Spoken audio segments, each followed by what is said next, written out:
Welcome, seekers of the night's whispers and moonlit mysteries. Tonight, on our haunted storytelling channel, we travel to the Atlantic shores of the Tar Heel State to explore arguably one of America's most spectral coastlines, the beaches of North Carolina. From the Outer Banks to hidden barrier islands, these sands don't just host sunbathers. Some say they host shadows of the past, wondering where the tide touches land and legend meets the deep. This evening, we taking you on a chilling journey through 25 haunted beaches in North Carolina where spirits walk the shore. Gather your courage, let the sea breeze carry your curiosity, and let's begin. Ocracoke Island Beach is one of those places where time itself seems to stand still. The Atlantic wind hums through the dunes, carrying the smell of salt and wild grass, and when the tide withdraws, it leaves behind glistening ribbons of sand that shimmer like the surface of a memory. But beneath this calm beauty lies a legend that refuses to die, the restless spirit of Edward Teach, better known as Blackbeard, the most infamous pirate to ever sail the Carolina coast. In November of 1718, Blackbeard's reign of terror came to a bloody end near Ocracoke Inlet. Surrounded by Royal Navy forces under Lieutenant Robert Maynard, the pirate fought ferociously, defying death even after sustaining numerous wounds. It is said that when Maynard finally struck the fatal blow, Blackbeard's head was severed and hung from the ship's bowsprit as proof of victory. Yet locals insist that while his body sank beneath the dark water, his spirit refused to rest, forever searching the shore for the head taken from him. On quiet nights, when the waves lap softly and the moon burns white over the dunes, some claim to hear the faint rhythm of boots sloshing through shallow water. Others have seen the glow of a lantern, not from any living fisherman, but from deep offshore, where no boat should be. It flickers erratically, drifting closer, as if carried by an unseen hand. Those who witnessed it say it resembles the light of a spirit eternally scouring the sea for what was lost. The locals call it Teach's Light, and they warn visitors never to follow it. Sailors once claimed it led them astray, drawing their vessels toward dangerous sandbars. A few who ignored the warning vanished into storms that appeared suddenly, as if conjured by the ghost himself. Even now, old-timers in Ocracoke Village will lower their voices when the subject of Blackbeard arises. He still walks the shore, one fisherman said, but he ain't looking to harm no one. He's just looking to be whole again. Stranger still are the footprints. At dawn, when the tide recedes, beachgoers occasionally find a single trail of boot prints pressed deep into the wet sand. They begin near the dunes and lead straight toward the water only to stop abruptly, as though the walker simply vanished beneath the waves. No one has ever been able to follow them far. By the time the sun rises fully, the prints are gone, erased by the sea as if protecting a secret. Park rangers have dismissed the phenomenon as trickery of tides and erosion, but some visitors tell a different story. One couple camping near Springer's Point claimed to hear splashing just before sunrise. When they approached the shore, they saw the faint outline of a man standing ankle-deep in the surf, facing the horizon. The air was icy cold, though it was midsummer. When they called out, the figure dissolved into mist. Springer's Point itself carries a heavy aura. It was once a secluded cove where pirates anchored. Many locals believe this grove is where Blackbeard spent his final hours, celebrating a night of rum and laughter before facing his fate at dawn. Some even say they've heard echoes of that last revel, faint laughter and clinking tankards carried by the wind, followed by silence that feels almost alive. Ocracoke's residents have learned to live with their spectral neighbor. Fishermen leave offerings of rum or coins near the dunes before heading out to sea, a gesture of respect for the old pirate who once ruled these waters. They say it brings good luck, or at least ensures safe passage through the channel. Tourists sometimes stumble upon these tokens and dismiss them as eccentric traditions, but the locals know better. Even modern technology hasn't dispelled the mystery. Several years ago, a team of paranormal investigators set up cameras and EMF recorders near the old inlet. They captured flickering lights and faint, rhythmic thuds that sounded eerily like footsteps pacing the beach. In the background of one audio clip, a deep, guttural laugh can be heard, brief, but unmistakably human. When analyzed later, no logical explanation could be found. But not all spirits here are as famous as Blackbeard's. Some visitors describe seeing ghostly sailors in tattered coats walking near the dunes, vanishing when approached. Others have witnessed the image of a woman in a long, waterlogged dress, standing where the tide meets the sand, staring out to sea as though awaiting someone who never returned. Whether these are echoes of shipwreck victims or simply fragments of imagination, no one can say for sure. The beach holds its own kind of memory. The wind whispers through sea oats like old voices, and the ocean's rhythm seems to echo the pulse of centuries past. On misty mornings, the horizon disappears entirely, blending sea and sky into a single gray canvas, the perfect backdrop for a ghost still wandering between two worlds. Some believe that on the anniversary of Blackbeard's death, the water near Ocracoke turns unnaturally still. Those brave enough to visit then claim the sea glows faintly red under the moonlight, as if recalling the blood spilled that day. And sometimes, if you listen closely, you might hear a deep voice carried by the waves, a sound halfway between a roar and a sigh. Ocracoke Island Beach is more than a picturesque destination. It's a living legend, where history and haunting intertwine beneath the roar of the tide. Every shifting footprint and flickering light adds another verse to a centuries-old story, a tale of pride, violence, and the eternal search for peace. Whether you believe in ghosts or not, one thing is certain: when you stand on that sand, with the wind in your hair and the waves whispering against the shore, it's easy to feel that you are not entirely alone. Cape Hatteras, that long and windswept arm of North Carolina's Outer Banks, is a place where the sea holds its breath and then releases it in thunderous, merciless waves. Its waters glimmer beautifully under daylight, drawing tourists and fishermen alike. But beneath that glittering surface lies a graveyard unlike any other. The treacherous shoals stretching from the Cape have earned their name well. The graveyard of the Atlantic. More than 2,000 ships have gone down here, swallowed by the sea's shifting moods, their broken hulls resting beneath sand and salt.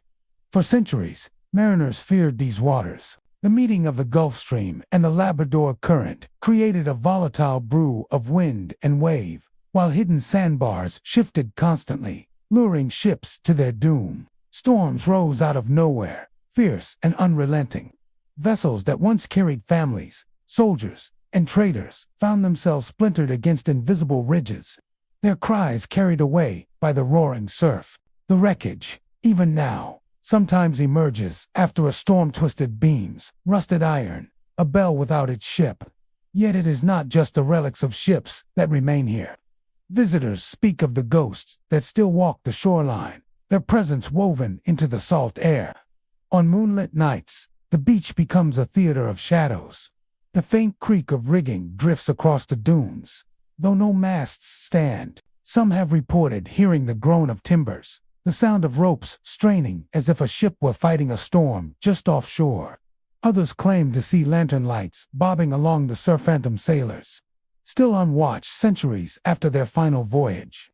Locals tell stories of men in weathered coats standing knee-deep in the water, gazing out to sea as if waiting for a rescue that will never come. Their outlines shimmer briefly, like heat rising from the sand, and then vanish when approached. The most chilling accounts describe hearing faint voices carried by the windlow shouts, desperate commands, or even prayers swallowed by the roar of the waves. Fishermen who launch from Hatteras Island often share their own strange experiences. Some say that when fog rolls in thick and sudden, a faint bell tolls across the water. Others claim to have seen the outline of an old ship gliding silently through the mist, sails billowing though no wind stirs. A few even describe hearing their names whispered softly from the darkness, a sound that seems to come from everywhere and nowhere at once. They return to shore, pale and silent, unwilling to go back out the next day. The Cape Hatteras lighthouse stands tall against this restless sea, its spiral stripes a sentinel of warning and remembrance. Built to save sailors from the very danger that haunted their ancestors, it has its own share of mysteries. Keepers over the years spoke of footsteps echoing up the spiral stairs when they were alone, of doors creaking open in still air, of lanterns that extinguished and relit themselves. On stormy nights, the beam has been known to flicker. Some say it's the work of unseen hands, guiding ships away from the fate that claimed so many before. Historians estimate that shipwrecks here date back to the 1500s, when explorers first charted the coast. Spanish galleons, Confederate blockade runners, merchant schooners, even German U-boats from World War II old have met their end near Cape Hatteras. Divers who explored these wrecks often speak of a heavy silence beneath the waves, as though the ocean itself remembers. Some report feeling watched in the depths, an unseen presence just beyond the light. A few have surfaced in a panic, unable to explain the sudden pressure they felt on their shoulders or the faint metallic tapping that echoed through their tanks.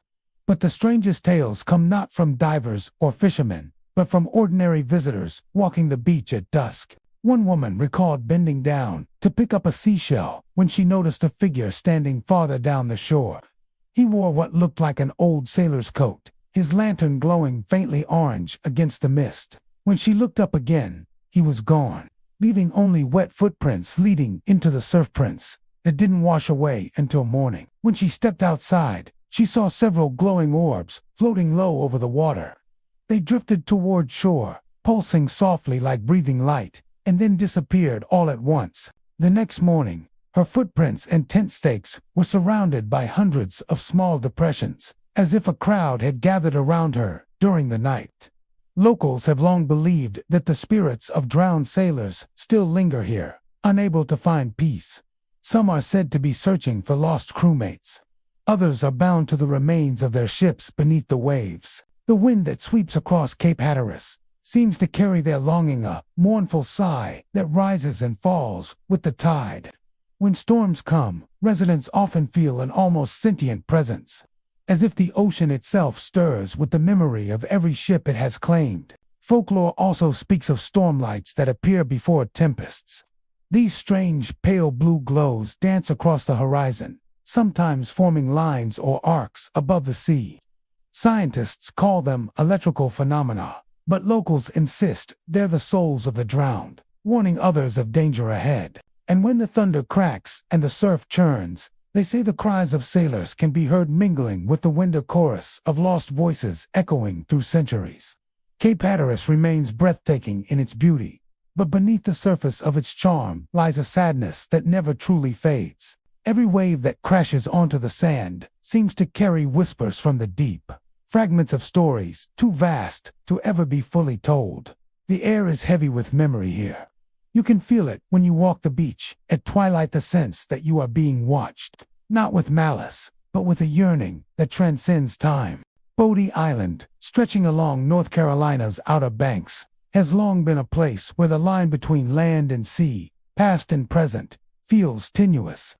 The beach itself is serene by day, with soft white sands and rolling waves that draw visitors to walk along the shoreline. But those who linger after the sun dips below the horizon sometimes feel an unease that is hard to explain. Here, the whispers of the past ride the wind, and more than one visitor has claimed to witness the restless presence of the island's former gatekeeper.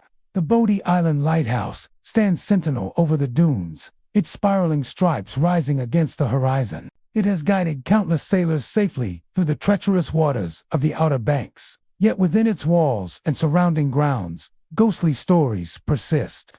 Several lighthouse keepers once lived on the premises, and their dedication to the light was unwavering, so much so that some say their spirits never left. Locals claim that during late hours, the soft but deliberate echo of footsteps can be heard along the halls of the keeper's quarters, even when no one is inside.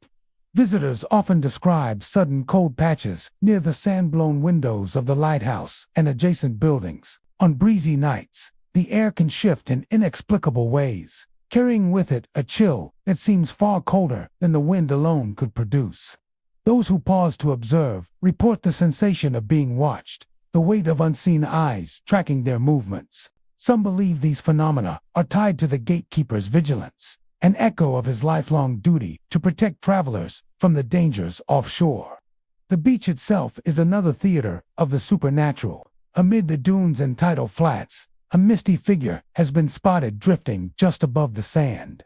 Witnesses often see it moving with purpose, advancing and retreating with the rhythm of the wind. Its form is indistinct, sometimes appearing as a tall, shadowy silhouette, other times as a shimmer that fades when approached.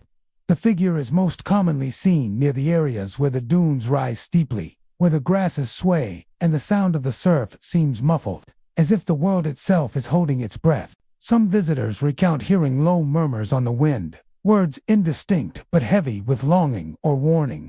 Others describe the faint creak of wooden steps or doors opening and closing with no apparent cause. One camper told of setting up a tent near the dunes late in the evening, only to hear footsteps pacing around the perimeter. When they peeked outside, the beach was empty, the waves rolling in rhythmically under the moonlight. Yet in the morning, footprints marked the sand where no person had walked, their edges sharp, untouched by tide or wind, as though time itself had paused to preserve them. Bodie Island's history offers some context to these hauntings. The lighthouse has been rebuilt several times since the 19th century, but its location has always been perilous for shipping. Sailors lost to storms, and shifting shoals would sometimes struggle to reach shore, their lives dependent on the light. The gatekeeper's vigilance was critical. A single lapse could cost lives. Folklore suggests that those who perished near the lighthouse may remain tethered to the land, their spirits mingling with the watchful eyes of the keepers who came after them. EMF detectors have registered unexplained spikes near the sand-blown windows and along the lighthouse corridors, leading some to conclude that the gatekeeper's energy, or that of the spirits he watched over, lingers still. Even seasoned historians admit the island has an atmosphere that is difficult to categorize, a blend of history, nature, and something unexplainable. The soundscape of Bodie Island after dark is part of its eerie allure. Waves crash rhythmically against the shore. Gulls cry faintly as they roost, and the wind carries whispers that seem almost human. Some visitors swear they can hear the gatekeeper calling warnings, guiding them away from the dunes' treacherous edges. Even the rustling of sea oats in the dunes can take on a voice-like quality, carrying the echoes of those long gone. For all its beauty, the beach keeps its secrets. The ghostly figure near the dunes is never threatening. It appears more like a sentinel, moving silently, observing, always attentive.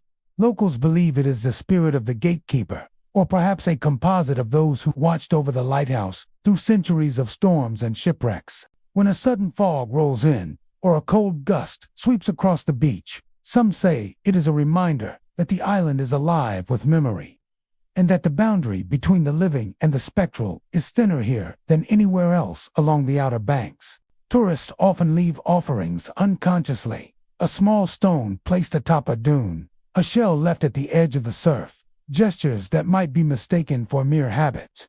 Yet locals tell a different story. These tokens are ways to honor the unseen watchman, to acknowledge the presence of those who still linger. And while most people will never see the misty figure, they often report a feeling of calm, reassurance, as though a guardian stands nearby, ensuring that they walk safely along the same shores that claimed so many lives centuries ago. The northern shores of North Carolina's Outer Banks, stretching toward Corolla, possess a wild and untamed beauty that draws visitors seeking solitude, sun, and surf. But beneath the tranquil facade, there is a lingering sense that this land, shaped by wind, sand, and water, remembers the footsteps of those who came before. Along the northernmost beaches, locals and travelers alike have spoken of a presence that watches from just beyond the surf, shadows that flit across the sand, and whispers that ride on the ocean breeze. Some claim the spirits of early settlers wander here, while others believe that pirates, long dead still, patrol the shores under the silver gaze of the moon. Corolla's isolation has preserved much of its natural charm, with dunes rising like quiet sentinels above the beach and marshes stretching inland. By day, it is a haven for wildlife and sunbathers alike, the cries of gulls mingling with the rhythmic crash of the Atlantic. But as daylight fades, a different world emerges. The beach, once a place of leisure, transforms into a liminal space where the past lingers palpably, and the line between the living and the spectral blurs. Visitors have described feeling eyes upon them, even when the beach appears empty.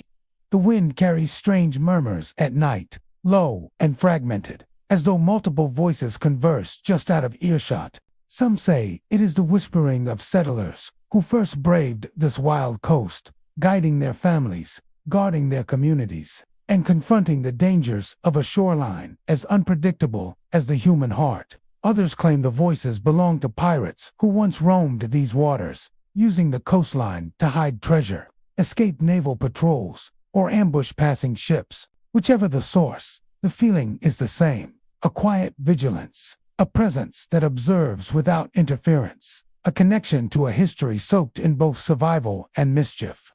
Shadowy figures have been spotted dancing along the surf at dusk and moonrise. They rarely remain long enough for a full glimpse. They appear just beyond the reach of waves, their forms hazy and insubstantial, sometimes shimmering like heat on sand. Witnesses often report an uncanny timing, turning their heads to watch the shadows vanish, only to find the beach entirely empty, save for footprints that fade with the tide. Some footprints seem far too large, others too small, and yet none corresponds to any human shape known to roam the sands today. The history of the Corolla area adds a chilling plausibility to these stories. Settlers and explorers arrived centuries ago, establishing homesteads in this remote and often unforgiving stretch of coastline. They faced storms, isolation, and raids, both by nature and by humans. Ships wrecked against the shoals, and lives were lost in the surf, leaving souls tethered to the sand long after their bodies were claimed by the waves. Pirates, too, left their mark. Legends tell of buried treasure and hidden coves, and those who walked these beaches at night often sensed that they were being watched, that some unseen force still guarded what was left behind.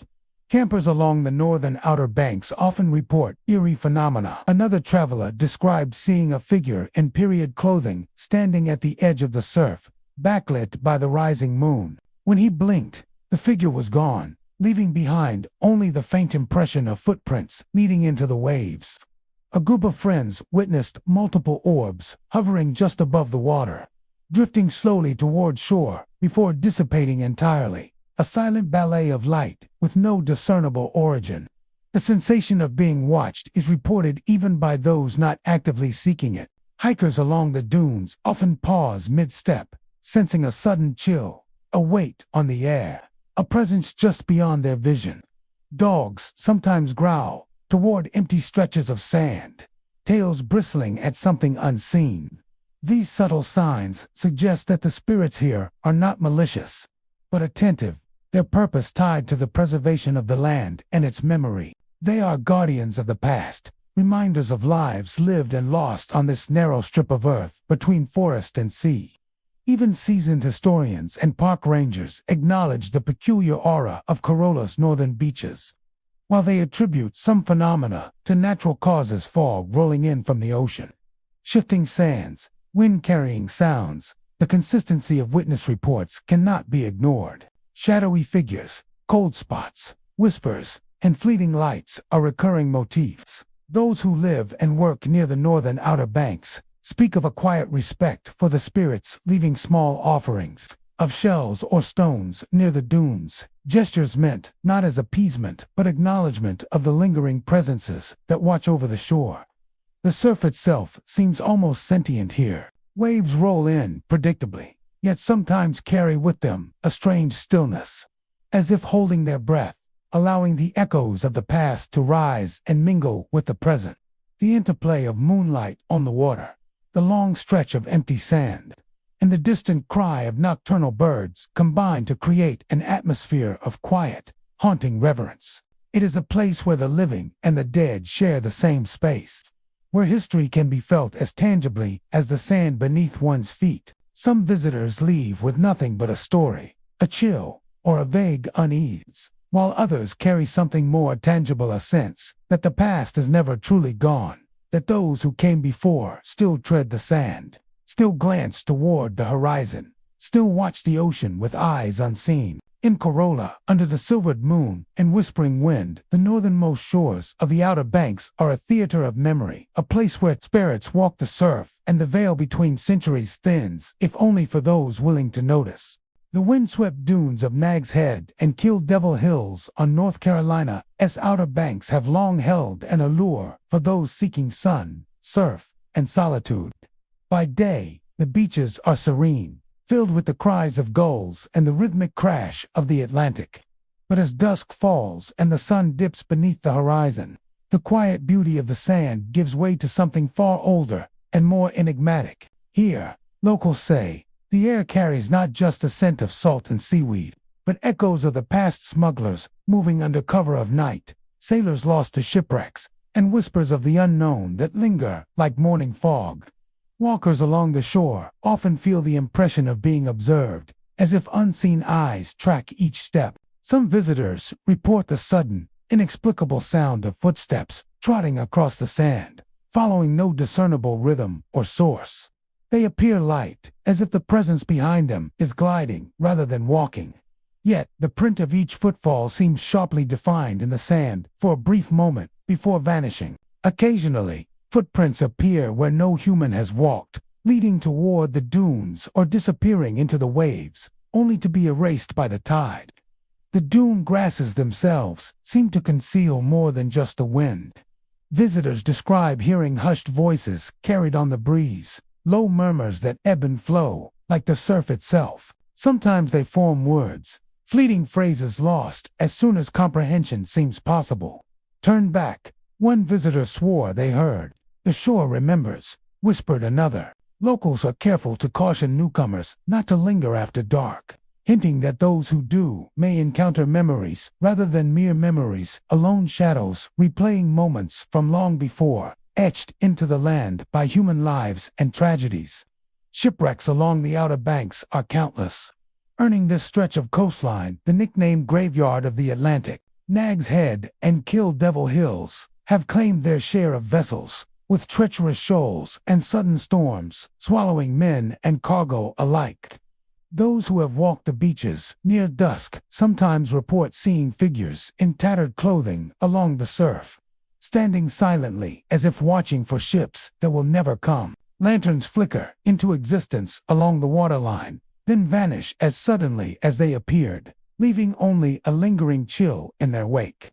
Some swear that the glowing lights mark the spirits of sailors eternally searching for safe passage. Other encounters are less defined but no less unnerving. Campers and night hikers frequently describe sudden drops in temperature, a cold that cuts sharper than the ocean breeze alone. Objects left on the sand, such as a towel or a chair, sometimes appear slightly moved in the morning, shifted just enough to suggest a presence that walks among the dunes unseen. Dogs often growl toward empty stretches of beach, their hackles raised in the direction of nothing visible, while their owners feel that same uneasy awareness, as though the wind itself carries eyes. The history of smuggling along this stretch of the Outer Banks also adds to the region's spectral reputation. Generations ago, goods were ferried ashore under the cover of darkness, the coastal shadows providing both protection and anonymity. Stories of hidden caches of rum, tobacco, and other contraband circulate still, carried through oral history. Locals recount that the smugglers' spirits linger, bound to the places where their secrets were kept, patrolling the dunes and dunes' edge long after their deaths. Witnesses have reported seeing figures darting between the tall grasses or glimpsing shadows moving quickly along the ridges, vanishing before a second look. Perhaps the most chilling experiences come near the high dunes where the landscape forms natural corridors between beach and inland marshes. Here, the murmuring of voices is more distinct. Footsteps can be heard pacing parallel to the waterline, and shapes sometimes coalesce into human forms before dissolving into mist. Visitors describe these encounters as fleeting, yet intense, leaving a sense that the shore is alive with memory. Some report feeling nudged or brushed by an invisible presence, a sensation both startling and strangely protective, as though the spirits of the past are reminding the living of their vigilance over this fragile, shifting coast. Photographers and paranormal enthusiasts often capture unusual anomalies. Long exposures sometimes reveal streaks of light along the dunes, or orbs hovering above the sand, seemingly moving with intent. Nighttime sound recordings occasionally pick up faint murmurs, footfalls, or the distant lapping of waves intermingled with ghostly exhalations that have no identifiable source. Even those skeptical of the supernatural admit to a palpable atmosphere along these beaches, a sensation that the history of the land is not buried, but actively present, walking, watching, and waiting. Despite the eerie tales, there is a strange beauty to these encounters. The spirits of Nag's Head and Kill Devil Hills are not malevolent. They seem tethered to duty, memory, and the enduring presence of human life against the elements. Some visitors interpret the experiences as the land itself communicating, a vivid reminder that the dunes and shoreline carry centuries of stories, tragedies, and triumphs. Each gust of wind, each rustling blade of grass, each crashing wave seems to echo the lives that once shaped this coast, a persistent reminder that history is never entirely past. For those who walk the northern Outer Banks at dusk, there is an unspoken agreement. Respect the sand, heed the wind, and honor the past. Listen closely, and you may hear the footsteps of smugglers, the whispered directions of lost sailors, or the muted warnings carried along the surf. The northern beaches of Nag's Head and Kill Devil Hills are not just a playground for the living, they are a stage for history itself, where spirits tread silently, keeping watch over the land and the waters they once knew intimately. Frisco Beach, on the remote reaches of Hatteras Island, is a place where the Atlantic stretches endlessly and the dunes rise like silent sentinels. By day, it is the picture of serenity. The sun glistens on the waves. Gulls wheel overhead, and the sand is warm beneath bare feet. Families stroll along the surf, surfers ride the rolling breakers, and the marshes behind the dunes hum softly with wildlife. But as twilight descends and the last golden rays fade into night, Frisco Beach takes on a different character. The peaceful scenery gives way to a subtle unease, a sense that the land remembers centuries of lives that have passed along its shores. Shadows begin to gather at the edges of dune steps, and the wind carries whispers that do not belong to the living.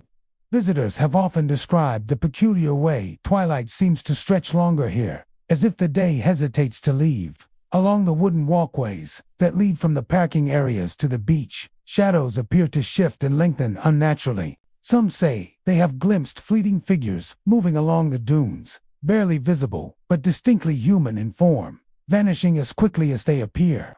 Others recount the sudden scent of wood smoke wafting through the air without any source of fire. It drifts along the marshes and dunes, a comforting yet inexplicable aroma, lingering long enough to stir both curiosity and unease. The marshes near Frisco Beach seem especially alive at dusk. Here the reeds sway even when the wind is still, and the faint sound of music melodies, soft and ancient, can sometimes be heard. No instruments are visible, no campers are playing, yet the notes drift across the dunes, a haunting soundtrack to the encroaching night. Visitors report that the music often carries a tone of melancholy, as though recalling times long gone, lost loves, or lives ended too soon.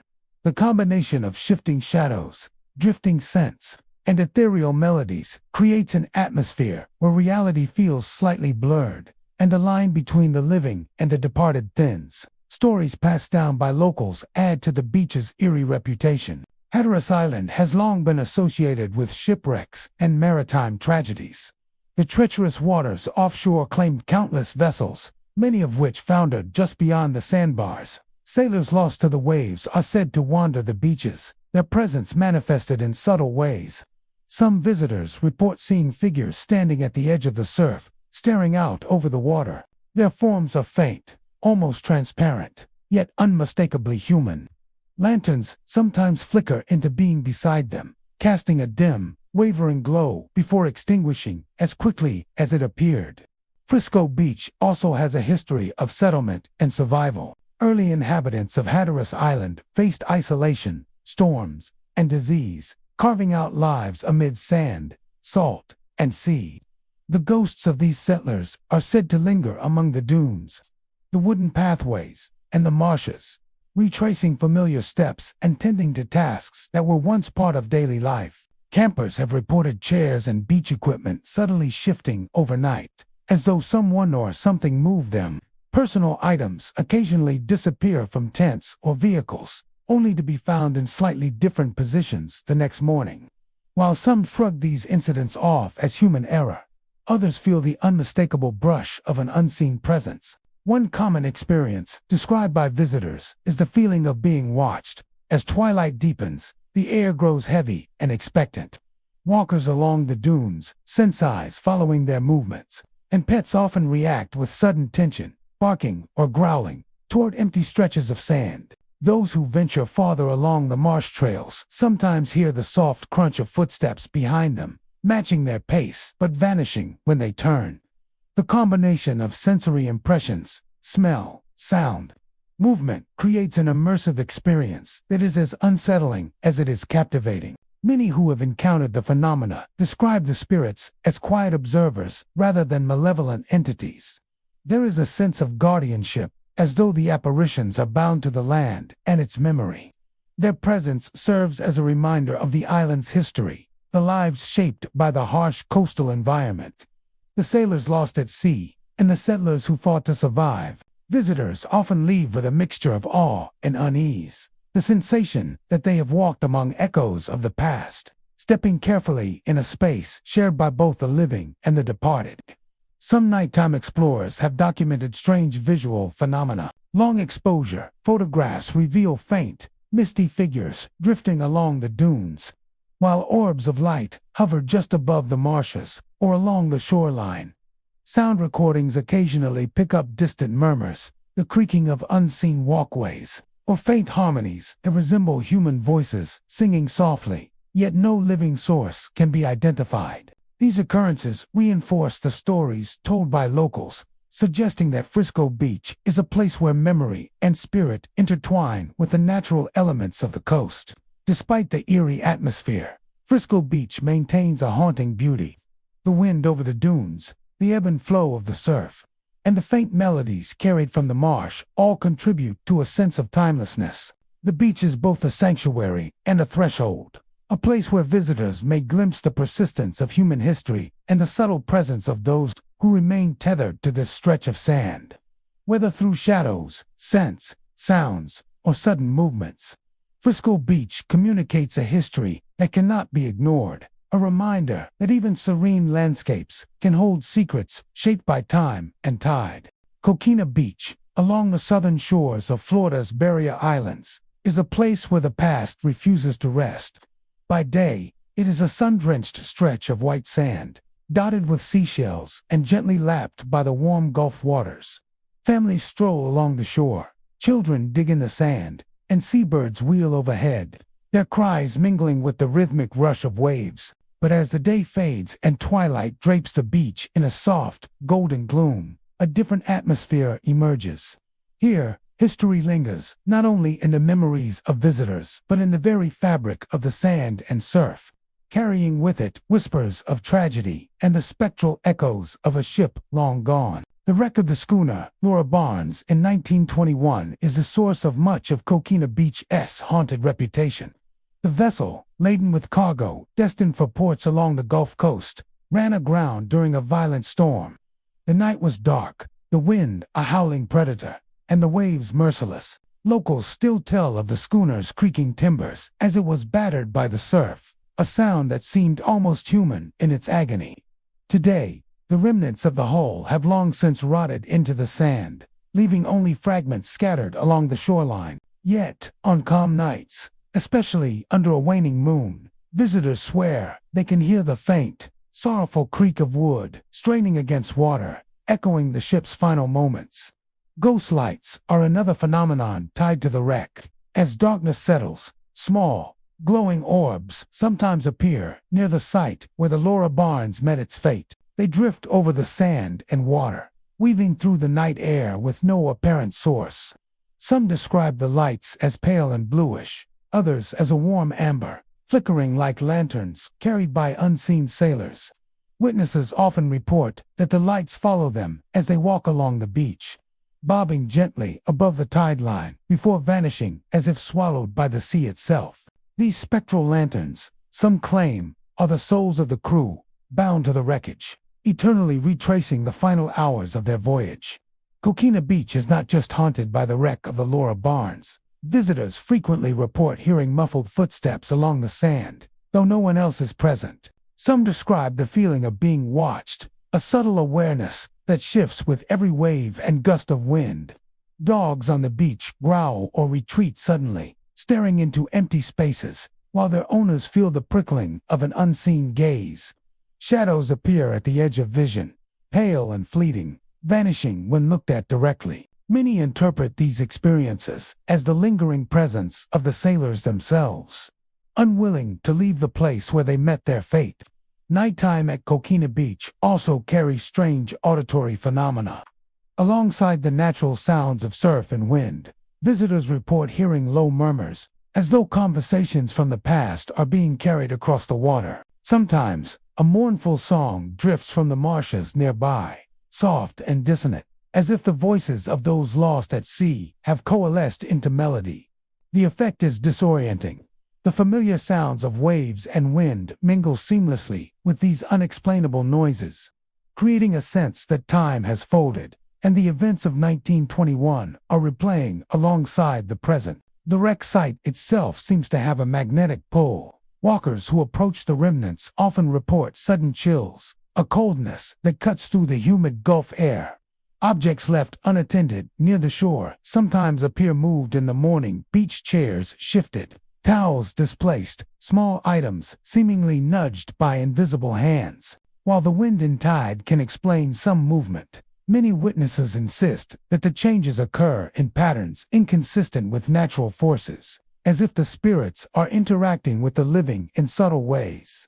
Photographers and paranormal enthusiasts have documented unusual phenomena here. Long exposure images reveal faint forms hovering over the sand and water, ghostly outlines that appear only in the frame and disappear when the scene is observed directly. Video recordings sometimes capture flickers of light or shadow near the wreck site, while audio devices pick up faint creaking or murmuring layered atop the normal sounds of waves. Even skeptics admit that Coquina Beach possesses an unexplainable presence, a lingering echo of human life intertwined with the relentless power of the sea. The beach's history as a shipwreck site is a constant reminder of the dangers that once lurked along these shores. Treacherous currents, shifting sandbars, and sudden storms claimed not only the Laura Barnes but countless other vessels. The stories of these losses are etched into the land itself, carried forward by those who remember, by the sands that conceal fragments of wood and iron, and by the winds that sweep the coastline. Visitors cannot help but feel the weight of these histories as they walk the quiet beach at night. The remnants of human endeavor mingling with nature's enduring rhythm. Despite the haunting presence, there is a strange beauty to Coquina Beach after sunset. The soft glow of the moon on the water, the gentle motion of waves against the sand, and the subtle, mysterious lights of the wreck site create an atmosphere of awe and reflection. The spirits, if they are indeed present, seem more watchful than malevolent, preserving the memory of lives lost and events etched into the shoreline. Those who experience the beach at twilight often leave with a profound sense of connection, a reminder that the past is never entirely gone. Shelley Island, once a shifting sandbar off the coast of North Carolina, has become the stuff of legend long after its disappearance beneath the waves. For decades, the island appeared and vanished almost at will, shaped by the whims of the ocean's currents, storms, and tides. At its height, it was a place of curiosity and recreation, a temporary refuge where beachgoers could stroll along untouched sands, explore dunes, and gather the abundant seashells that gave the island its name. But the very nature of Shelley Island, its impermanence, has left behind more than just memories. Visitors today speak of ghostly dunes, phantom footsteps along a shoreline that no longer exists, and the lingering sense of wandering in a place that has been reclaimed by the sea. Though modern maps show nothing but open water where Shelley Island once lay, locals claim the area is anything but empty. Boaters and kayakers passing the former site sometimes report seeing sandbars appear beneath the surf, only to vanish as quickly as they emerged. These sudden shifts are accompanied by strange sensations, a chill in the air, despite the warmth of the sun, or the inexplicable feeling of being watched. On foggy mornings, some swear they glimpse the faint outlines of dunes and sand ridges rising above the water, as if the island itself is trying to make a temporary return. The most common experiences recounted by visitors involve phantom footsteps along the former shoreline. Walkers on nearby beaches often report feeling as though someone is pacing beside them, though the sand shows no evidence of footprints. Dogs sometimes growl or pull nervously toward the water, staring at invisible presences. In these moments, the boundary between reality and memory seems to blur. Those who have visited Shelly Island's former location often describe a strange, magnetic pull, as though the spirit of the island itself is guiding their gaze, urging them to notice what is not visible to the naked eye. Shelly Island's eerie reputation is also tied to ghostly dunes. Sand ridges occasionally seem to rise and shift in patterns inconsistent with natural currents. Some visitors claim to see faint ripples moving across the surface of the water where dunes once existed, and others describe misty shapes forming over these submerged ridges at sunset. These manifestations are fleeting, often vanishing when approached, leaving only the sound of the surf and the rhythmic whisper of wind over open water. It is as if the island, though gone, refuses to be forgotten, replaying its presence for those sensitive enough to notice. At twilight, the area becomes particularly unsettling. Fog or low-hanging clouds over the water enhance the sense of ambiguity between land and sea. Here, whispers seem to drift across the water, like voices carried on the wind from the past. Visitors sometimes hear the faint creak of driftwood or the rustle of sand that is not there, sounds that echo the island's history and hint at lives once spent on its temporary shores. Even the smell of damp sand or salt air can be intensified, giving the impression that the island's memory has imprinted itself on the environment. Boaters have shared similar experiences. Some report that as they pass over the site, their compasses and instruments behave erratically, and small items on decks or in kayaks occasionally shift without explanation. Others have felt sudden, cold breezes in the open water, a stark contrast to otherwise calm and warm conditions. These reports suggest that Shelly Island's haunting extends beyond the shoreline, affecting both the physical and psychological perception of those who venture near its former location. Historically, the island was known for its ephemeral nature, appearing only when sand and currents aligned perfectly. Its vanishing and reappearing earned it both fascination and caution. Locals tell stories of early settlers or fishermen encountering sudden shoals, only to find them gone moments later. Some say that the restless spirits of those who once traversed the island linger here, unable to leave the ever-changing landscape. These spirits are thought to echo the transient existence of the island itself, a place that exists in memory, legend, and the shifting tides rather than in maps and charts. Even the tides themselves seem to play a role in Shelly Island's spectral legacy. High tides may obscure sandbars and ridges, while low tides sometimes reveal glimpses of land that no longer officially exists. Visitors walking in these conditions describe a surreal sensation, stepping across water that seems solid, hearing their own footsteps, followed by others that do not belong to anyone present, and feeling a weight of history pressing softly but insistently against their awareness. Some enthusiasts who attempt night excursions report even stranger phenomena. In the dark, the area where Shelly Island once stood seems to pulse faintly, with waves reflecting dim shapes that are almost humanoid. The breeze can carry voices, laughter, or sighs that vanish when addressed. These experiences reinforce the notion that Shelly Island, though physically gone, maintains a spectral presence tied to memory, legend, and the capricious forces of nature. For many, the draw of Shelly Island is irresistible.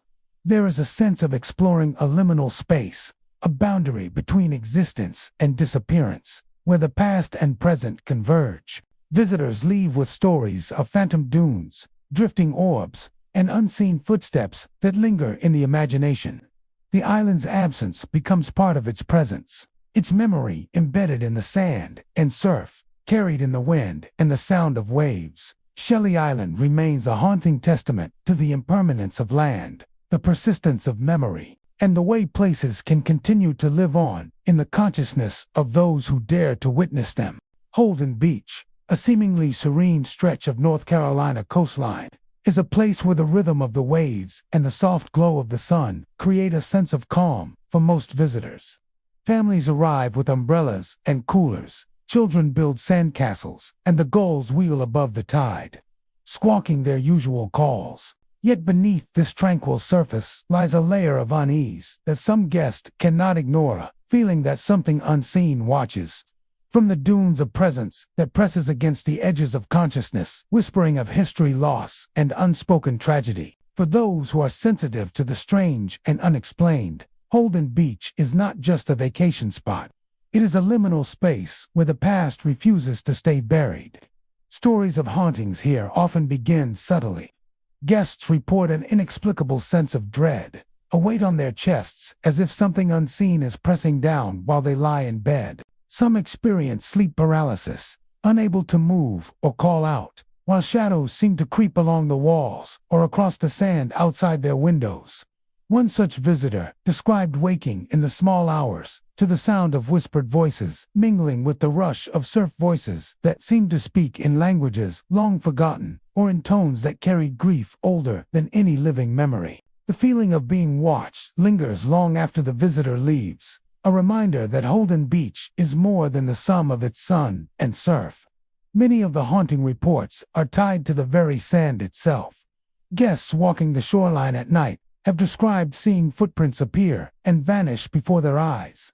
Prints that do not match their own and often lead nowhere. Some footprints are pale, almost glowing in the moonlight, as if pressed by beings who are no longer of this world. These mysterious markings often appear near the water's edge, then dissolve with the tide, leaving only a lingering sense of unease. The history of Holden Beach, though not as widely chronicled as other haunted locations, is nonetheless rich with tragedy. The coastline has been shaped by hurricanes and violent storms, claiming lives and erasing entire stretches of land over the decades. Shipwrecks, lost fishermen, and storms that struck without warning have all contributed to a sense that the ocean here is not entirely forgiving.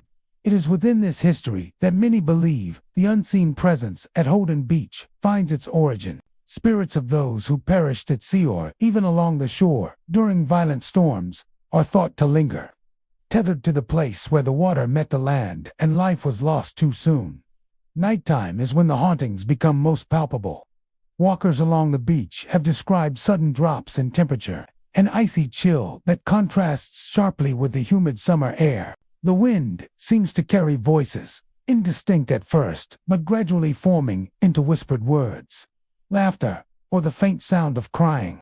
Some visitors have seen fleeting figures, pale and translucent, drifting along the surf.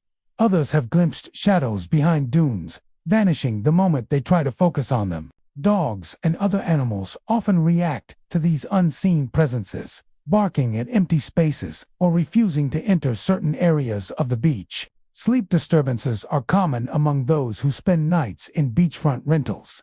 Some describe waking from vivid dreams that feel more like memories of someone else's life, dreams in which they walk along the sand, watch storms sweep across the coast, or feel the relentless pull of the surf. Sleep paralysis episodes are frequently reported, often accompanied by a feeling of dread, the sensation of being pressed into the mattress, or the impression of a cold, unseen hand hovering above the chest. These experiences have left even the most skeptical guests questioning the nature of the haunting. Another recurring phenomenon involves sounds. While the ocean itself provides a constant soundtrack, many have noticed whispers or faint calls superimposed over the waves. Some claim to hear footsteps following them on the beach when no one else is present, or the creak of timbers and boards where no structure exists. The soft, haunting melody of a distant, unseen piano or bell sometimes drifts from the dunes, an auditory echo of lives and events that have long passed. These sounds, subtle yet persistent, create an atmosphere of tension and anticipation, as if the beach itself is alive with memory. Even the simplest acts, like walking barefoot along the sand, can become eerie experiences. Guests often describe sudden feelings of being tugged or resisted by the ground beneath their feet, an odd sensation that the sand itself has absorbed the energy of those who once walked it. Objects left on the beach, towels, umbrellas, or small personal items are sometimes found displaced in the morning, as if moved by unseen hands. These small disturbances, coupled with the psychological weight of the haunting, leave a lasting impression on those who spend time here. Despite its haunted reputation, Holden Beach remains a destination for travelers. Some are drawn by the surf and sun, others by the stories of spirits and the unexplained. For many, the haunting is subtle and fleeting, experienced in whispers, shadows, and the occasional chill. For others, it is a profound, visceral presence, impossible to ignore, a reminder that the past leaves its mark in unexpected ways. Those who leave the beach often carry its memory with them, the sensation of unseen eyes, the ghostly footprints along vanished dunes, and the weight of history beneath the sand. Wrightsville Beach is known for its lively summer days, the kind of place where families build sandcastles, surfers carve the waves, and the scent of salt and sunscreen fills the air. The boardwalk bustles with activity, and the sun glints off the surf, casting a sparkling sheen across the Atlantic. Yet, as the sun dips below the horizon, the cheerful daytime scene transforms into something altogether different. The waves continue their rhythmic pounding, the wind carries the familiar scent of the sea, but an undercurrent of unease begins to permeate the air. Locals and nighttime visitors alike have begun to whisper of strange occurrences, of footsteps in the sand that do not belong, and figures that vanish into the mist rolling off the ocean. Wrightsville Beach, under the cover of darkness, becomes a place where the past and the supernatural intertwine.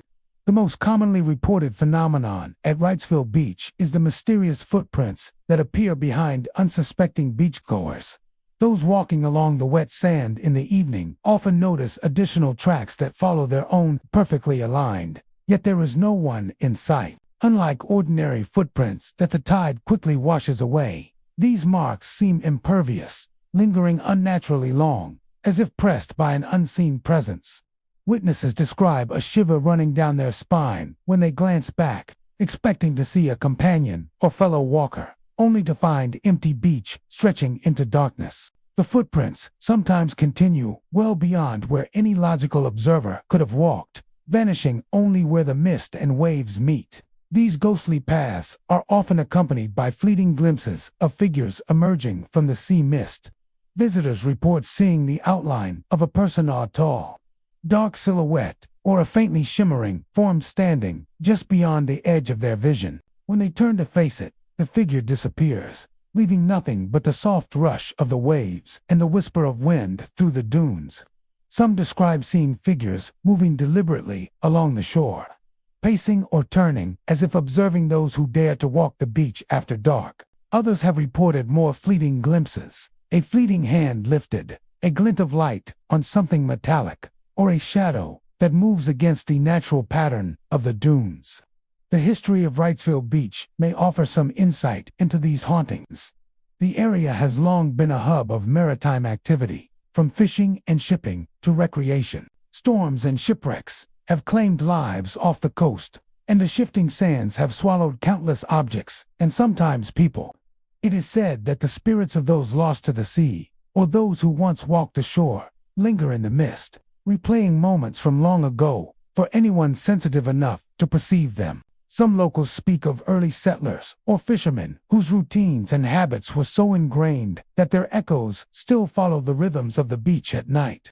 Visitors have described other unsettling phenomena that accompany the footprints and shadowy forms. The temperature along the dunes can drop suddenly, a stark chill in contrast to the warm ocean breeze of daytime. Some feel a pressing weight on their chest while walking alone, a sensation that something unseen is walking alongside them. Occasionally, faint whispers drift across the sand, unintelligible yet distinctly human, as if caught between worlds. Dogs often react nervously, pulling on leashes or growling toward empty stretches of sand. Even those who do not normally believe in the supernatural report a strange awareness when walking alone after dark. Sense that the beach is alive with something more than waves and wind. Nighttime photography and videography have captured eerie anomalies as well. Long exposure shots sometimes reveal faint, blurry figures standing just beyond the frame, or inexplicable orbs hovering above the sand. Footage taken near the water often shows subtle movements in the mist, figures that do not appear at the moment the video is filmed. These images and recordings, though often dismissed as tricks of light or long exposures, reinforce the experiences of those who have felt, watched, or followed along the deserted beach. Local lore is filled with stories that hint at the persistence of these spectral presences. Sailors who braved the Atlantic from Wrightsville Beach reportedly saw phantom ships in the distance, with sails glowing faintly in the moonlight. Survivors of storms speak of ghostly figures guiding them to safety or, in some cases, warning them of danger that was invisible until too late. Over generations, these stories have been passed down, subtly shaping the collective perception of the beach as a place where the line between the living and the dead can blur after dark. Those who venture onto Wrightsville Beach at night often describe an emotional effect as well. The combination of mist, the rhythmic pounding of waves, and the persistent, inexplicable presence of something unseen creates a heightened sense of awareness. Even familiar stretches of sand feel strange, alien, as if the night air carries the weight of lives long gone. Many report a strange pull, an urge to keep walking, to see what might emerge from the fog, and a simultaneous desire to turn back, knowing instinctively that the night holds secrets not meant for easy explanation. Some have tried to confront the phenomena directly. They call out to the figures, attempt to follow the footprints, or linger in the areas where shadows have been seen. Nearly every account ends the same way. The figures vanish, the footprints dissolve into the sand, and the wind and waves return to their ordinary rhythm, leaving only the memory of a night when the beach felt alive in a way that defied natural explanation. These encounters are brief but intense, leaving a lasting impression on anyone who experiences them. Despite or, perhaps because of these eerie encounters, Wrightsville Beach continues to draw visitors after dark. The beauty of the surf, the tranquility of the dunes, and the allure of the unknown combine to make it a destination for both leisure and fascination. Walkers leave with stories of phantom footsteps, vanishing figures, and whispers in the wind. Tales that they carry long after they leave the shore. The beach, with its shifting sands and ephemeral mist, becomes a place where the line between the living and the spectral blurs, and where the past walks alongside the present in the form of unseen presences. The Cape Fear Barrier shores stretch along the North Carolina coastline, a place where the Atlantic meets the estuarine waters of the Cape Fear River, creating shifting shoals that have long been feared by mariners. By day, the beaches appear calm and unremarkable. Gentle waves roll lazily onto the sand, and seabirds wheel overhead, their cries mingling with the rush of the tide. But beneath this serene veneer lies a treacherous history, a legacy of storms, shipwrecks, and the countless sailors who never returned to tell their tales. Over the centuries, the waters here have claimed hundreds of vessels, and even in modern times, archaeologists continue to discover new wrecks, silent reminders of the region's deadly embrace. Locals speak in hushed tones of ghostly phenomena that linger at the water's edge, of voices rising from the surf, and lights that glide beyond the breakers in the dead of night. The air seems thicker, the horizon dimmer, as if the sky itself holds its breath. Those walking along the shore have reported hearing faint cries, sometimes panic-stricken, sometimes mournful, that seem to rise from the water itself. The voices carry across the sand, merging with the sound of the waves, leaving walkers unsure if they are hearing the wind or something more. On certain nights, the cries are accompanied by a shimmer in the water, a light that moves slowly along the breakers, bright one moment, then fading as though swallowed by the tide. Some have likened it to lanterns carried by unseen sailors, guiding ships long after their deaths, while others see it as a warning. The restless souls of the lost, unable to move on. The shoals themselves contribute to the eeriness. Hidden sandbars and constantly shifting river channels have caused countless wrecks, many of which remain submerged, their locations only hinted at by fragments washed ashore. Locals often point to the way the sand moves at night, claiming that in certain spots it seems alive, reshaping itself beneath footsteps, as if marking the presence of those who have been lost. Footprints sometimes appear where no one has walked, leading toward the water and disappearing into the surf, leaving witnesses with a creeping unease. Some visitors recount seeing ghostly figures along the shoreline, pale and indistinct, standing where the waves meet the sand. These apparitions often resemble sailors of centuries past, long coats flapping in the wind, lanterns held aloft, faces obscured by hats, or the fog rising from the estuary. They are fleeting, disappearing when approached, leaving only the sound of the tide and the occasional faint whisper behind. These sightings are more common during foggy nights, when visibility is low and the mind struggles to distinguish between imagination and reality. Even those skeptical of the supernatural find themselves gripping their cameras or scanning the horizon, sensing the weight of unseen eyes. The phenomenon is not limited to auditory or visual anomalies. Temperature fluctuations are frequently reported, sudden cold spots striking without warning, chilling visitors despite the warmth of a summer evening. Objects left along the sand driftwood, shells or small items from beachgoers, sometimes found displaced the following day, their locations inexplicably changed. On occasion, boats docked near the river mouth have reported minor, unexplained movement, though no tide or current could account for the shifts. These incidents, subtle yet persistent, reinforce the notion that the Cape Hatteras shores are a place where the living are never entirely alone. Maritime history provides context for these strange occurrences. The Cape Hatteras River and surrounding waters were once bustling trade routes, but the shifting shoals made navigation perilous. Pirates, privateers, and merchant vessels alike met untimely ends, leaving the spirits of those lost in the water or on the sand. Tales passed down through generations speak of spectral sailors searching for their ships, repeating the final moments of tragedy.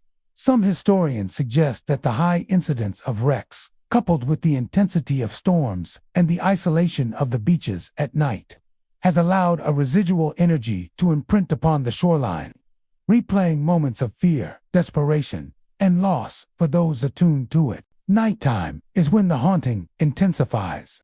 Visitors walking along the barrier shores often describe a deepening sense of isolation, the sounds of the waves amplified against the emptiness of the sand.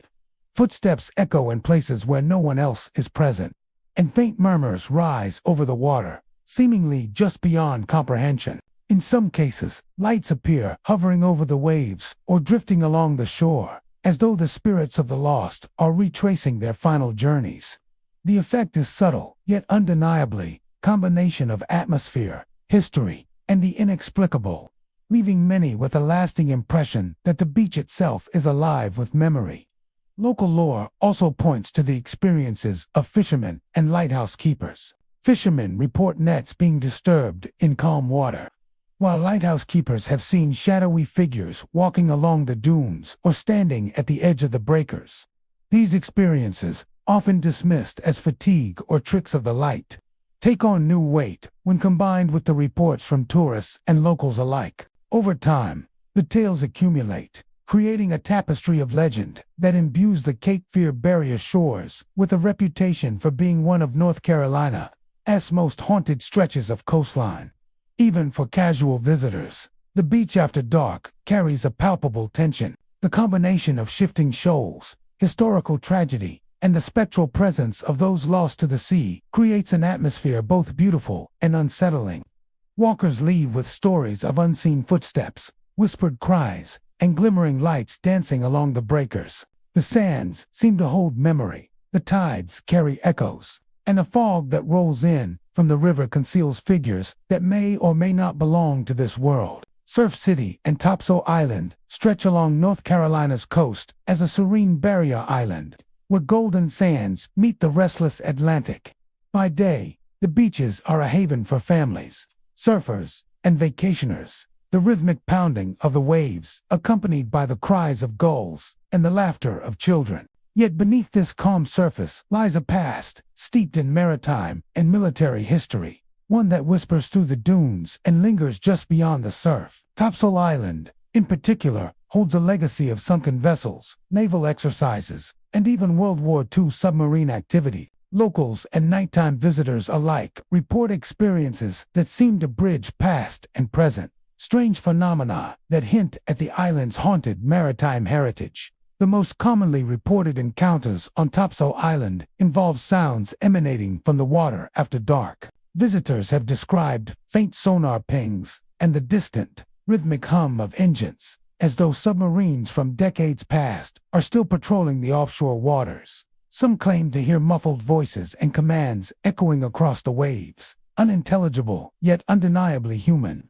At first, many dismiss these sounds as the wind, waves, or far-off boats, but those who linger for longer periods often notice the noises occur in precise, repeated patterns, too deliberate to be natural.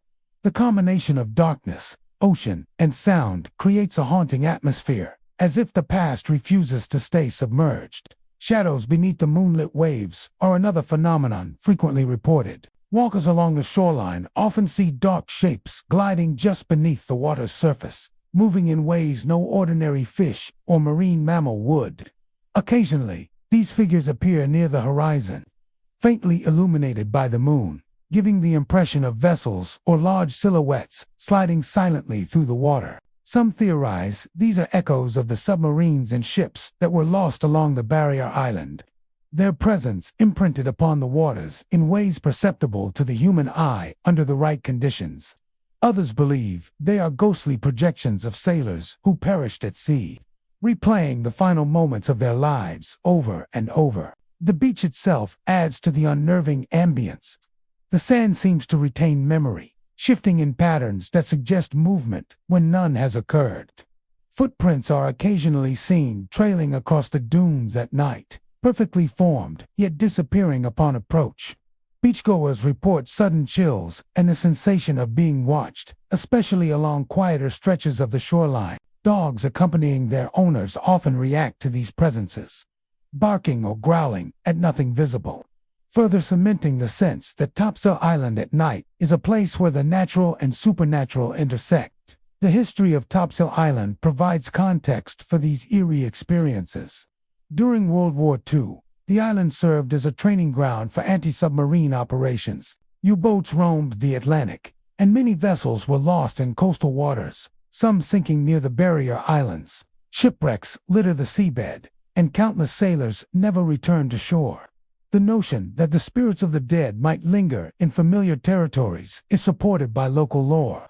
Fishermen speak of seeing ghostly lights bobbing over the water, guiding or warning boats at night. Longtime residents recount tales of sailors walking along the shore at midnight, their silhouettes visible only for a brief instant before vanishing into the surf.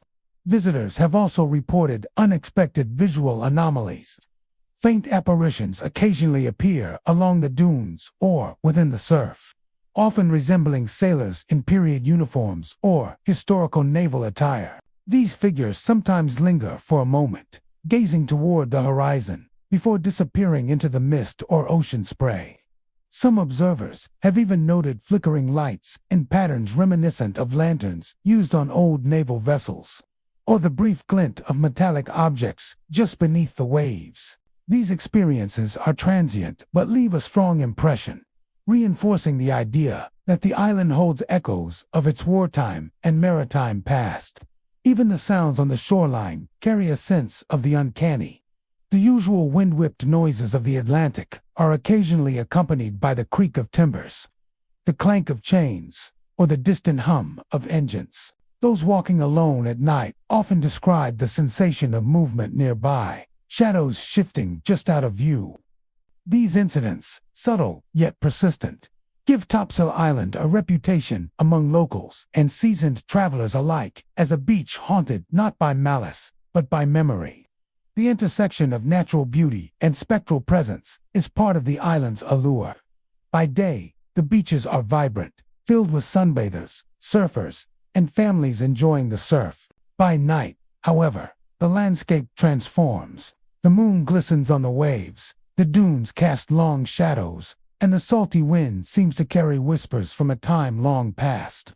Those who walk the shore after dark often describe a sense of stepping into another world, where the waters and sands are layered with the presence of those who came before. The ocean's pull is stronger, the sounds more deliberate, and the sight shadowy, luminous, and fleeting, more tangible than imagination alone could produce. Despite, or perhaps because of these haunted occurrences, Surf City and Topsail Island continue to attract nighttime wanderers. People seeking tranquility, adventure, or a brush with the unexplained find themselves walking along the water's edge, listening for the faint echoes of sonar pings, catching glimpses of ghostly silhouettes, and feeling the persistent weight of history in the mist and sand. These experiences, whether rooted in memory, legend, or the supernatural, leave a lasting impression, transforming a simple night walk into a haunting encounter that blurs the boundary between the living and the spectral. Emerald Isle and Bogue Banks, stretching along North Carolina's Crystal Coast, are known for their soft sands, gentle waves, and stunning sunrises. By day, families gather to swim, surf, and stroll along the shoreline, enjoying the tranquility of the Atlantic meeting the barrier islands.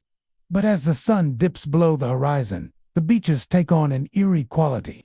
Locals speak of a history woven from storms, shipwrecks, and countless lives lost to the ocean's relentless power. The dunes and surf seem to hold memory, and visitors often report phenomena that defy explanation: phantom surfboards drifting beyond the breakers, footprints appearing where none should be, and an uncanny chill in the air that seems to follow them along the shore. Emerald Isle's history is marked by both natural and human tragedy. Violent hurricanes have reshaped the shoreline multiple times, swallowing homes, boats, and sometimes entire communities. Shipwrecks dot the offshore sands, many still uncharted. While sailors lost to the Atlantic have become part of local lore, residents recount tales of spectral figures rising from the surf, appearing briefly before vanishing into the night. Some witnesses describe shadowy forms riding the waves on surfboards that seem to float without human hands, riding invisible currents. Others report seeing small groups of figures walking along the water's edge, dressed in weathered maritime clothing from centuries past, vanishing when approached. Beachgoers often first notice subtle anomalies. As they walk near the waterline, they may feel a sudden chill on their ankles or legs, despite the warmth of a summer evening. Occasionally, footprints appear alongside their own, perfectly formed yet stopping abruptly or fading into the sand without trace. Some have turned to look, expecting another person, only to find the beach empty, the waves rolling quietly onward. The cold indentations feel tangible, as if the weight of a long-gone presence pressed against the sand moments ago. Phantom surfboards are among the most frequently reported phenomena. Observers recount seeing boards gliding along the breakers at night, silhouetted against moonlight, but unmanned. Sometimes the boards move in patterns too precise to be random, bobbing and spinning as though carried by unseen hands. A few night surfers have tried paddling toward them, only for the boards to vanish before their eyes, leaving no evidence of anyone ever being there. Some speculate that these apparitions are the echoes of past surfers lost to storms or rogue waves, their spirits eternally connected to the water and their boards. The dunes themselves carry an unsettling energy. The tall grasses sway even when the wind is still, and shadows often appear to move independently of light sources. Visitors have reported glimpsing figures disappearing behind sand mounds, hearing the faint sound of laughter or calls that vanish when turned toward. Occasionally, small items left on the sand beach towels, chairs, or coolers are found displaced or upright when they were previously lying down. These subtle disturbances leave witnesses with the impression that the beach itself is alive with unseen observers. The maritime history of Bogue Banks adds depth to these experiences. Beyond Emerald Isle, the barrier islands have been the site of countless shipwrecks over the centuries. Navigating these waters was perilous even for seasoned sailors, and many never returned home. Locals believe that the spirits of those lost in the surf linger along the shore, drawn to the sand and waves that claim them. Some evening walkers report hearing distant creaks and groans of ships, the sound of sails snapping in phantom winds, or even faint cries carried by the ocean breeze. Others describe seeing shadowy figures running across the surf toward the dunes, only to dissolve into mist or water as they approach. Stormy nights intensify the hauntings. The howl of wind through the dunes seems to carry whispers and murmurs that rise and fall with the tide.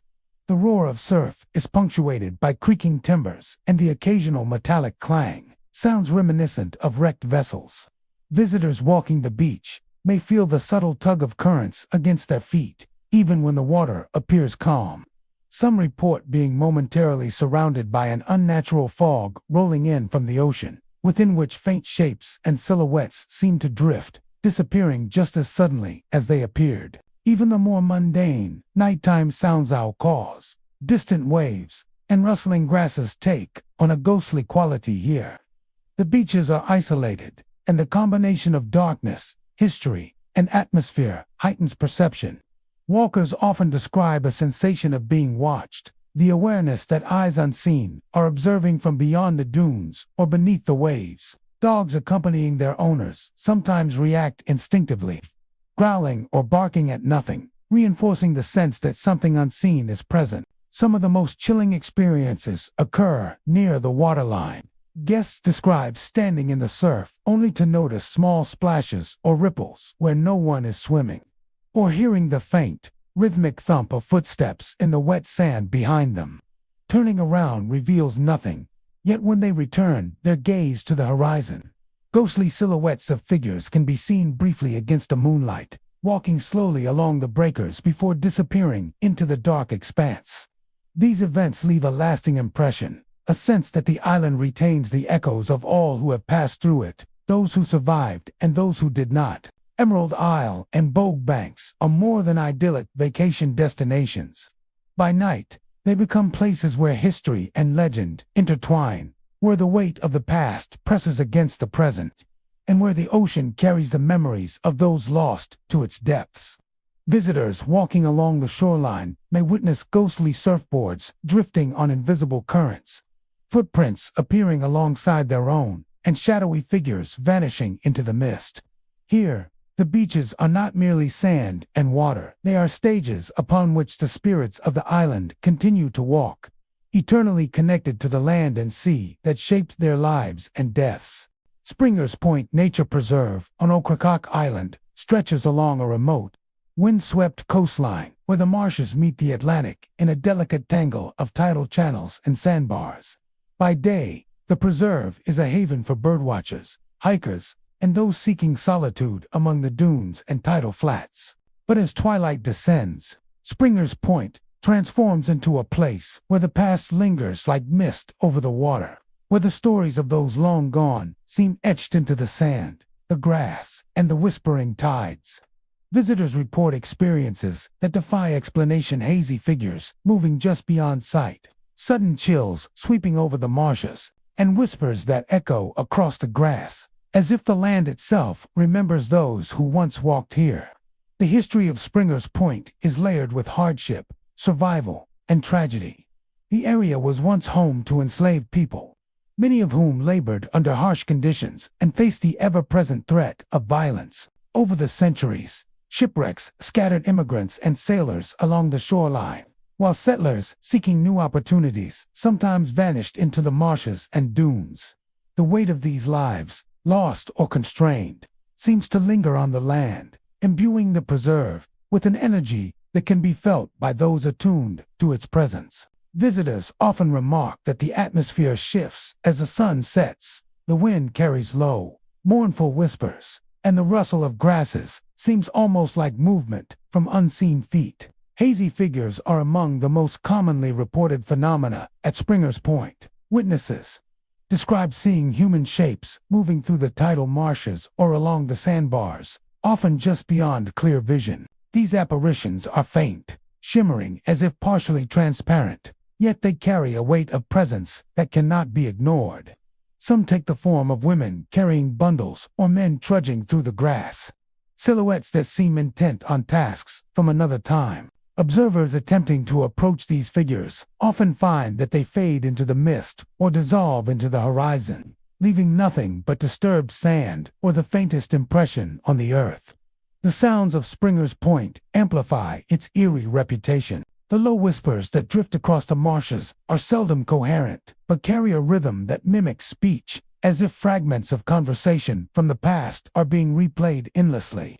On windless nights, visitors report hearing the soft creak of timber, the distant clink of chains, or the subtle lapping of waves against ghostly vessels. These noises are often localized near the tidal edges or the long stretches of marsh grass, creating the sensation that the preserve is alive with echoes of those who once struggled, toiled, and perished here. Footprints are another unsettling hallmark of the preserve. Walkers along the sandbars sometimes notice small impressions appearing beside their own steps, shallow depressions that vanish if inspected too closely. Dogs accompanying hikers often react instinctively, sniffing or growling at empty spaces where no human or animal is visible. These phantom footprints leave a tangible reminder of the spectral presence that inhabits Springer's Point, a silent testimony to lives long gone. Shipwrecks and maritime history contribute heavily to the haunted ambience. The waters off Ocracoke Island have claimed countless vessels over the centuries, and Springer's Point, with its treacherous shoals and shifting tides, has been witness to many tragedies. On foggy evenings, visitors sometimes catch glimpses of spectral sailors or small boats emerging from the haze, moving silently along the water's edge before vanishing into the gray twilight.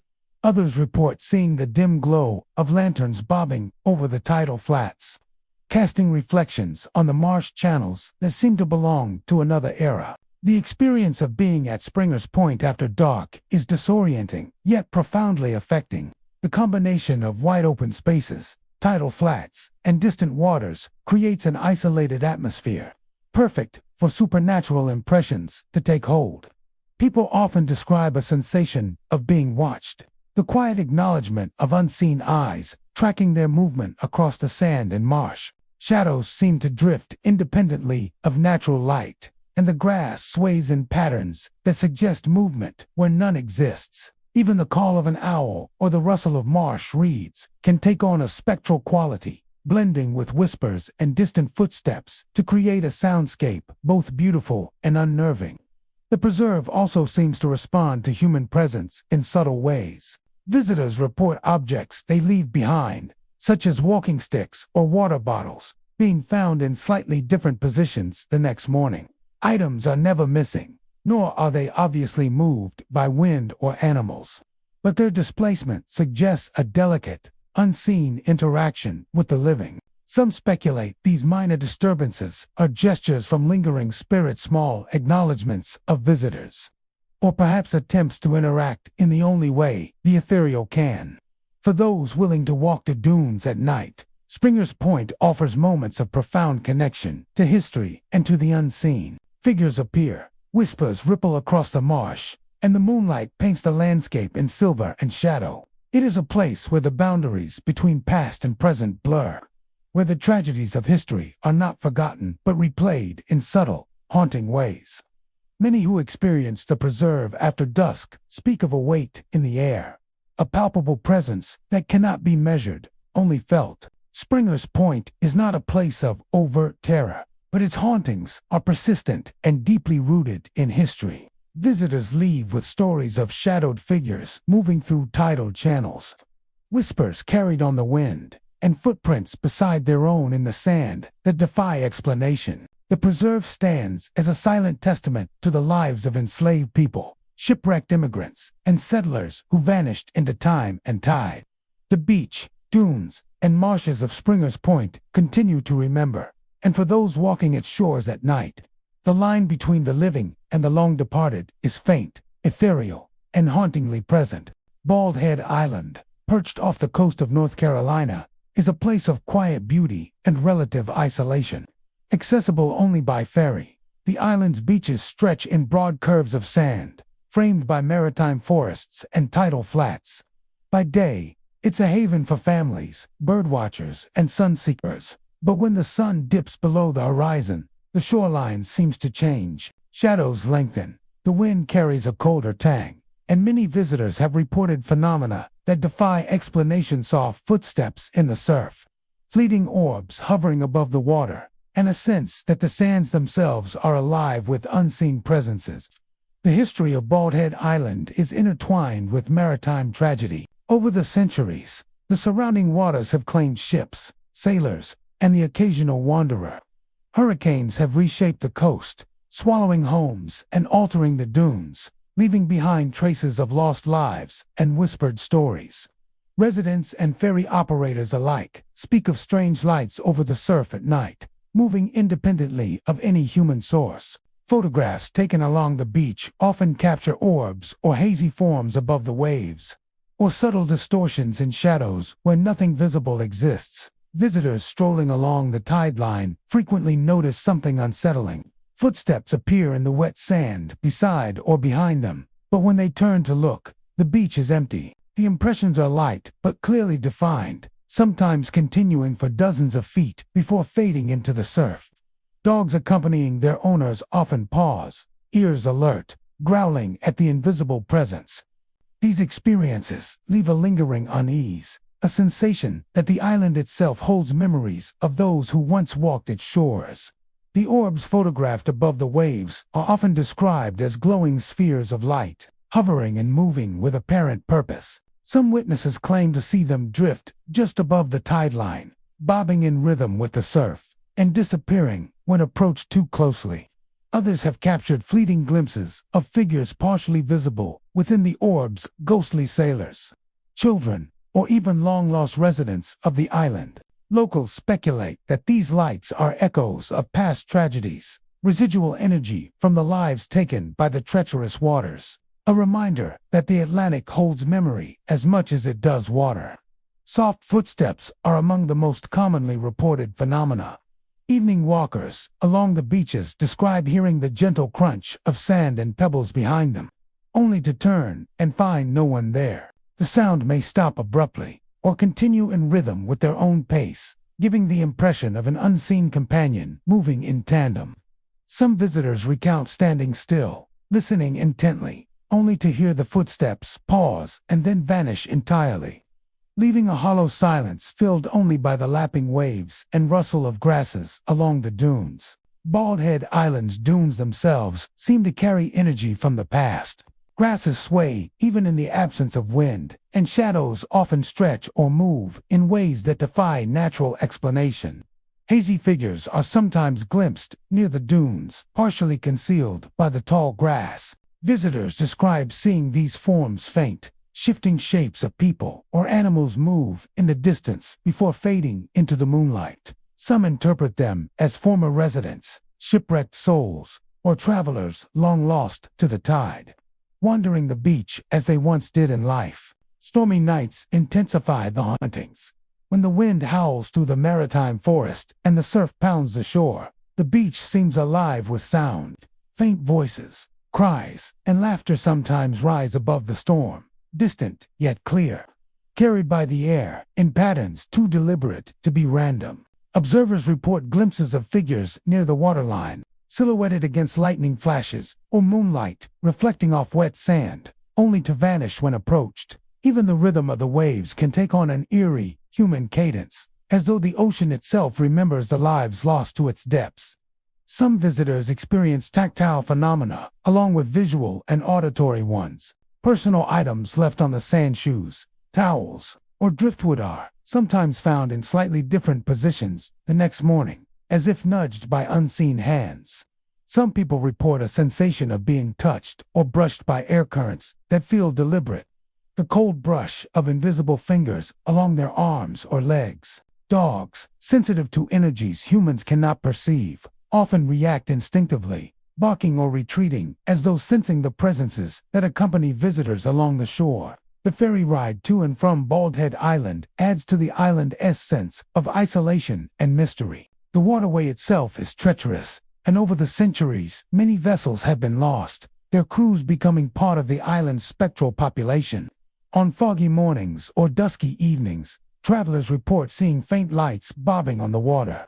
lanterns from ghost ships, long since claimed by the Atlantic. These sightings, combined with the orbs and footprints on the beach, reinforce the sense that Bald Head Island is a place where the past never truly leaves, where the shoreline continues to hold echoes of lives once lived.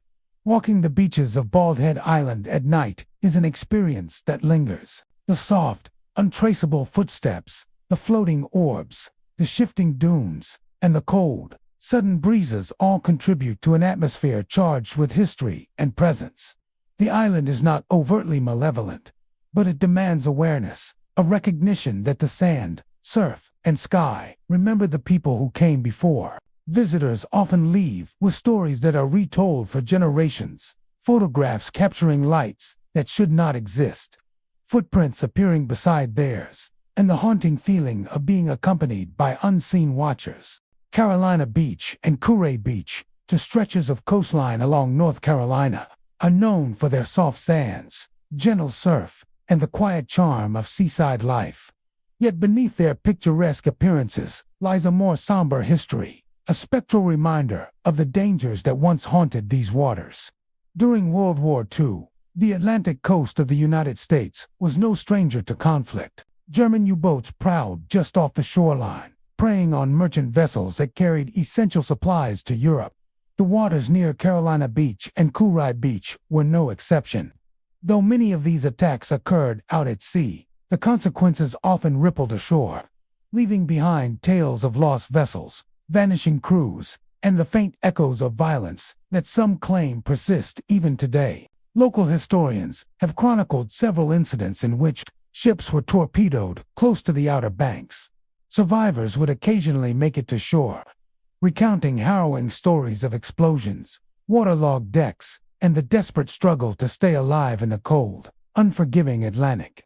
Over time, a number of vessels sank near the coastline, their steel hulls claimed by the sea, and with them, the lives of sailors whose final moments were swallowed by the waves. For decades, these waters were considered haunted by mariners, and the stories gradually seeped into the folklore of the surrounding communities.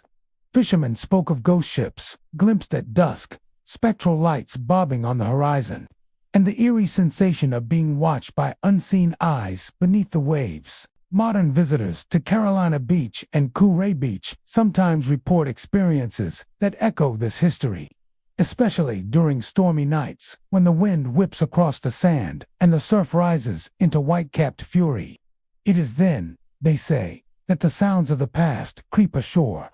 Some beachgoers have claimed to hear a deep, metallic tearing, as if the hull of a ship is being ripped open. The sound seems to travel from the water to the land, a disembodied echo that cannot be traced to any contemporary vessel. The cries of men, muffled yet persistent, are occasionally reported alongside this noise, a chilling auditory link to sailors long gone. Locals often advise that these sounds are the result of natural phenomena, perhaps the wind, the shifting sands, or the resonance of waves against submerged debris. Yet for those who have felt the chill of fear slip down their spine while listening to the surf, such explanations often ring hollow. In addition to auditory phenomena, there are visual accounts that keep the legend alive.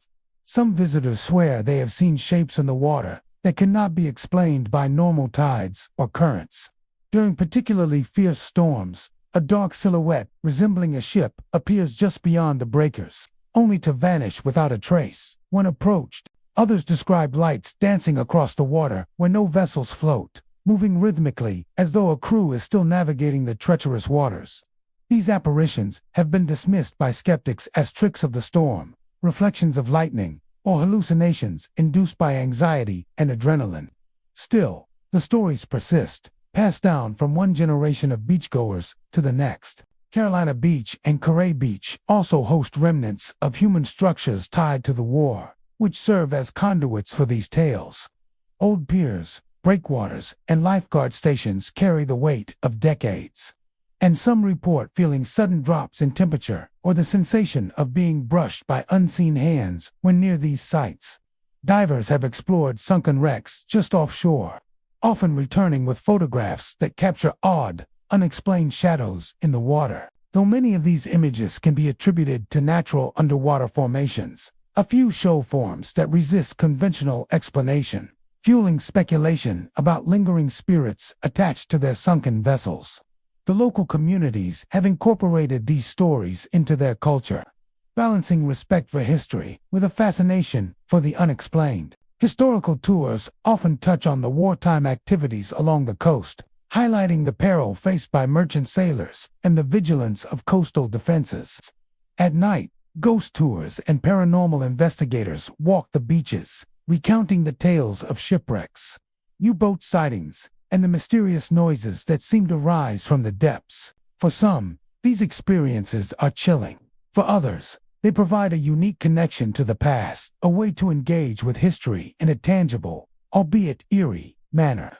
Researchers in maritime history and folklore note that the blending of documented events with personal experience is common along coastlines scarred by conflict. The mind, attuned to danger and history, may interpret natural sounds as echoes of past tragedies. The Atlantic's unique acoustics, particularly during storms, can carry sounds far from their source, creating a convincing auditory illusion. Nonetheless, the convergence of history, natural phenomena, and human perception has made Carolina Beach and Coray Beach a hotspot for tales of the paranormal, drawing curious visitors and investigators alike. Beyond the sensational accounts, there is a sense of solemnity that permeates the beaches at night. The knowledge that lives were lost offshore, that men fought and died in unseen waters, casts a reflective mood over the sand and surf. Some believe that the apparitions and noises are the result of restless spirits, bound to the waters where they met their fate. Others see the phenomena as a poetic reminder that history leaves traces, not only in books and monuments, but in the world itself, where nature and memory intertwine. For those who walk Carolina Beach and Coray Beach after dark, the experience can be both beautiful and unsettling. The roar of the ocean, the feel of sand underfoot, and the smell of salt in the air create a sensory connection to the past. Occasionally, a gust of wind or the crash of a wave carries a sound that seems out of place. A metallic shriek or a muffled cry, as though the sea itself is recalling the echoes of war. Whether one interprets these experiences as natural, psychological, or supernatural, the beaches offer a poignant reminder of the sacrifices made along the coast and the mysteries that linger just beyond the surf. Visitors leave the beaches with stories of strange noises, fleeting shadows, or ghostly shapes on the horizon. Some dismiss them entirely, others cannot forget the sense of presence, the inexplicable tug of the past, reaching through time. Carolina Beach and Coray Beach remain, in many ways, a bridge between history and legend. A place where the Atlantic S-waves not only shape the shoreline, but carry whispers of lost sailors and the steel hulls of ships long claimed by the depths. The beach's beauty is undeniable, but beneath the sand and surf lies a quieter, haunting echo, a reminder that even in places of leisure and laughter, the past never truly disappears. Whether it is the sound of tearing metal in a storm, a ghostly light on the horizon, or the feeling of unseen eyes tracking your steps, Carolina Beach and Coray Beach offer a chilling encounter with history. They stand as coastal monuments to bravery, loss, and memory, inviting those who visit to reflect on the ocean as hidden depths, both physical and spectral, and to wonder at the stories that rise with each wave. Oak Island, off the coast of Nova Scotia, has long been shrouded in mystery.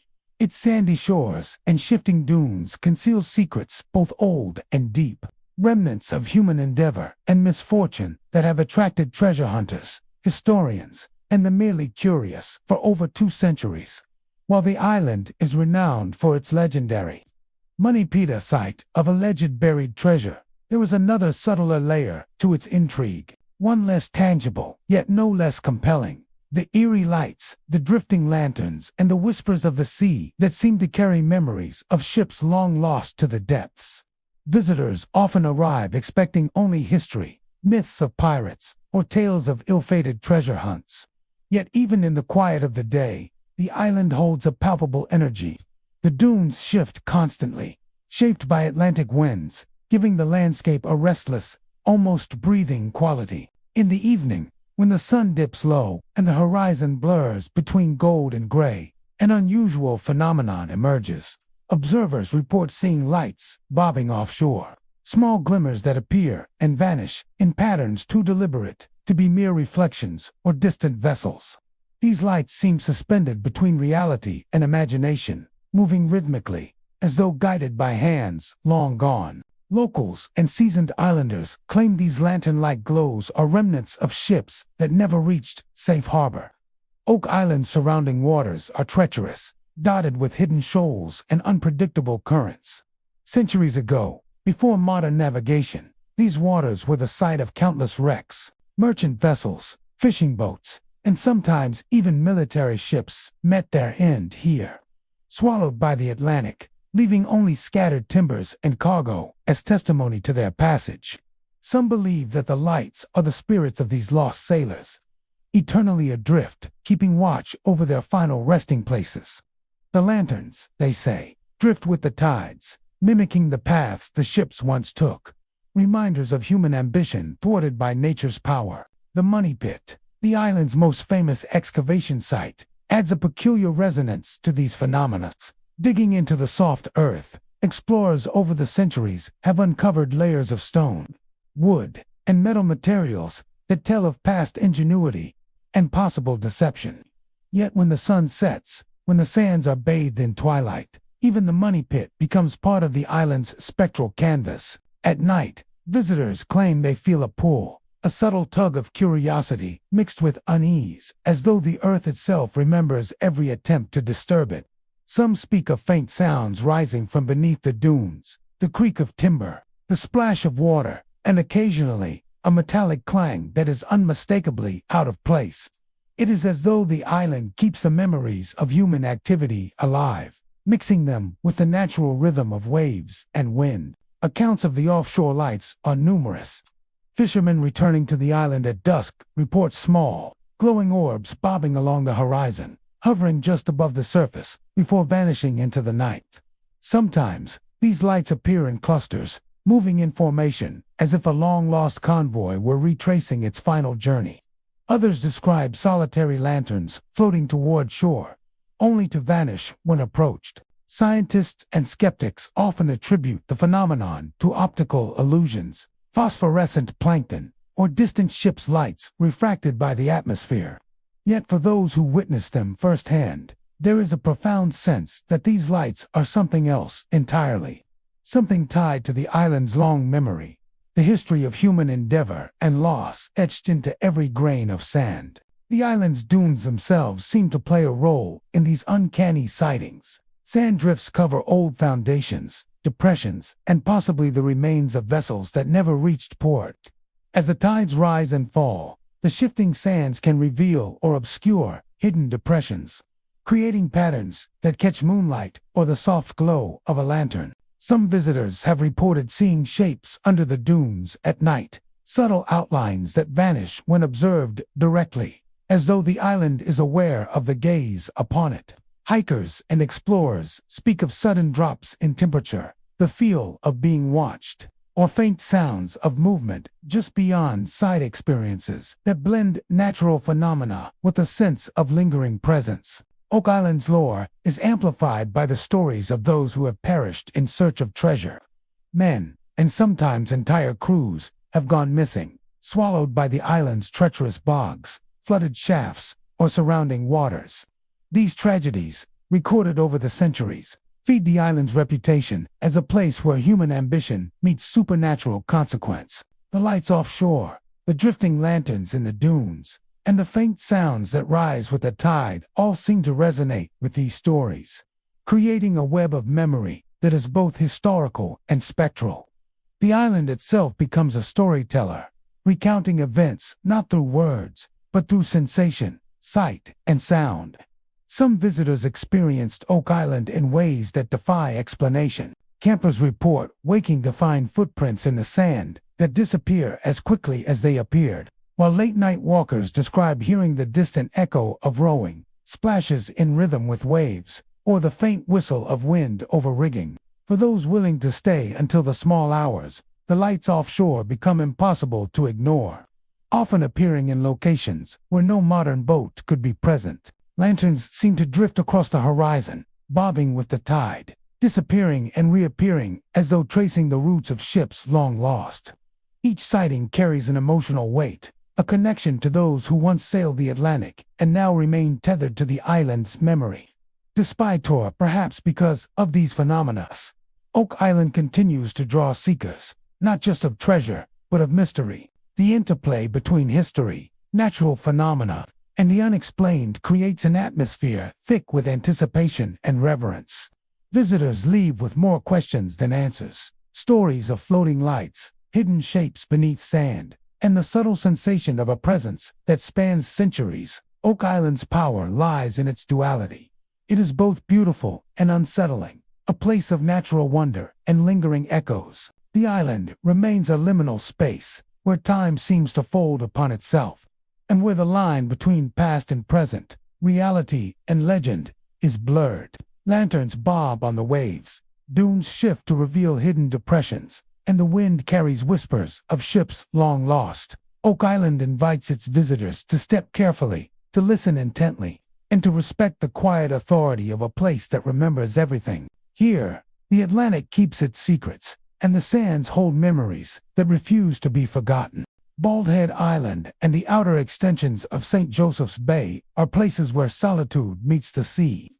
Landscapes untouched by heavy tourism and stretches of sand and marshes remain largely untraveled after dark. By day, the shores are serene, gulls wheel over gentle surf, and the low dunes shimmer under the sun. Yet, as twilight deepens and the horizon darkens, these quiet beaches take on a different character. The remoteness that makes them appealing for a quiet walk during daylight also creates an atmosphere ripe for mystery, a space where the boundary between the natural and the supernatural feels tenuous. For those who venture here after sunset, the island and bay seem to awaken, as though the water and sand themselves hold a memory of events long past. Bald Head Island has always carried whispers of otherworldly presence. Its location at the mouth of the Cape Fear River, coupled with its isolation, has made it both a haven for sailors and a backdrop for maritime tragedies. Over the centuries, the area has witnessed storms that claimed lives, shipwrecks that left no survivors, and the occasional disappearance of fishermen whose small boats were swallowed by the treacherous currents. Some claim that the echoes of these events linger in the air and water. As darkness settles over the dunes, shapes can be seen moving near the tide line, just beneath the water's surface. Shadows gliding through surf are often dismissed as reflections or waves. Yet those who witness them describe a strange fluidity, a motion that seems deliberate, almost sentient. St. Joseph's Bay, particularly its outer reaches, shares a similar reputation. It is a place infrequently traversed, where salt marshes stretch into quiet channels and tidal flats disappear beneath shallow waters. On nights when the moon is high and silver light washes across the surface, the bay seems to shimmer with life that is not entirely of this world. Visitors often report the sensation of being watched, a subtle pressure on their senses, or the distant sound of movement in water where no one is present. Small orbs of light sometimes appear to float above the surface, gliding along tidal flats before vanishing without a trace. Whether these are bioluminescent creatures, distant lanterns, or something else entirely remains a matter of speculation, yet the emotional impact on witnesses is undeniable. The interplay between water, wind, and darkness enhances the eerie atmosphere. Waves lap against the shore with a rhythm that seems almost musical, punctuated occasionally by a sharp splash or the hiss of foam against rocks. Shadows move beneath the waterline, slipping between visibility and concealment, creating fleeting impressions that vanish if one focuses too intently. Ghost hunters, drawn to these areas precisely for their isolation, often describe the experience as a mix of awe and apprehension. The quiet is profound, yet it is never total. There is always the sound of surf, the whisper of wind over the dunes, and the occasional, inexplicable splash in the water. Local lore strengthens the air of mystery. Mariners once told stories of sailors who never returned from night fishing, their boats found adrift with no sign of crew. Some accounts describe figures seen on the waves, pale and fleeting, moving with an unnatural smoothness. Others speak of voices carried by the wind, indistinct at first, but forming words that vanish when one strains to listen. The combination of isolation, history, and natural soundscapes makes Bald Head Island and the outer St. Joseph's Bay uniquely susceptible to these reports. Those familiar with the terrain note that even the most rational explanation, the wind, the currents, or the play of moonlight on water, cannot account for every phenomenon. The shifting sands and tidal channels also contribute to the unsettling experiences. At low tide, exposed sandbars can create illusions of depth and movement, while channels that suddenly appear and disappear alter one's perception of distance and location. Visitors recount sudden drops in temperature near the waterline, as if an invisible presence were brushing past. Shadows seem to detach from the physical forms around them, lingering at the edges of perception. Even those who arrive with skepticism often leave with a lingering sense that something unseen is observing, moving in a rhythm dictated not by human expectation, but by the tides themselves. On particularly stormy nights, the effect intensifies. Rain and wind stir the surf, sending foamy waves crashing across the shore and masking ordinary sounds beneath their roar. Yet, amid the chaos, some still report glimpses of figures gliding beneath waves or small, glowing lights bobbing along the shoreline. These experiences are fleeting, often vanishing before they can be captured, leaving only memory and the thrill of uncertainty. The storm seems to act as a magnifying lens for the island's latent energy, pulling past and present into a shared space of sensation and fear. Some ghost hunters claim that devices detect anomalous readings near these shores, from electromagnetic fluctuations to unexplained temperature drops. Skeptics argue that these are byproducts of the environment, saltwater conductivity, the reflection of moonlight, or sudden gusts of wind.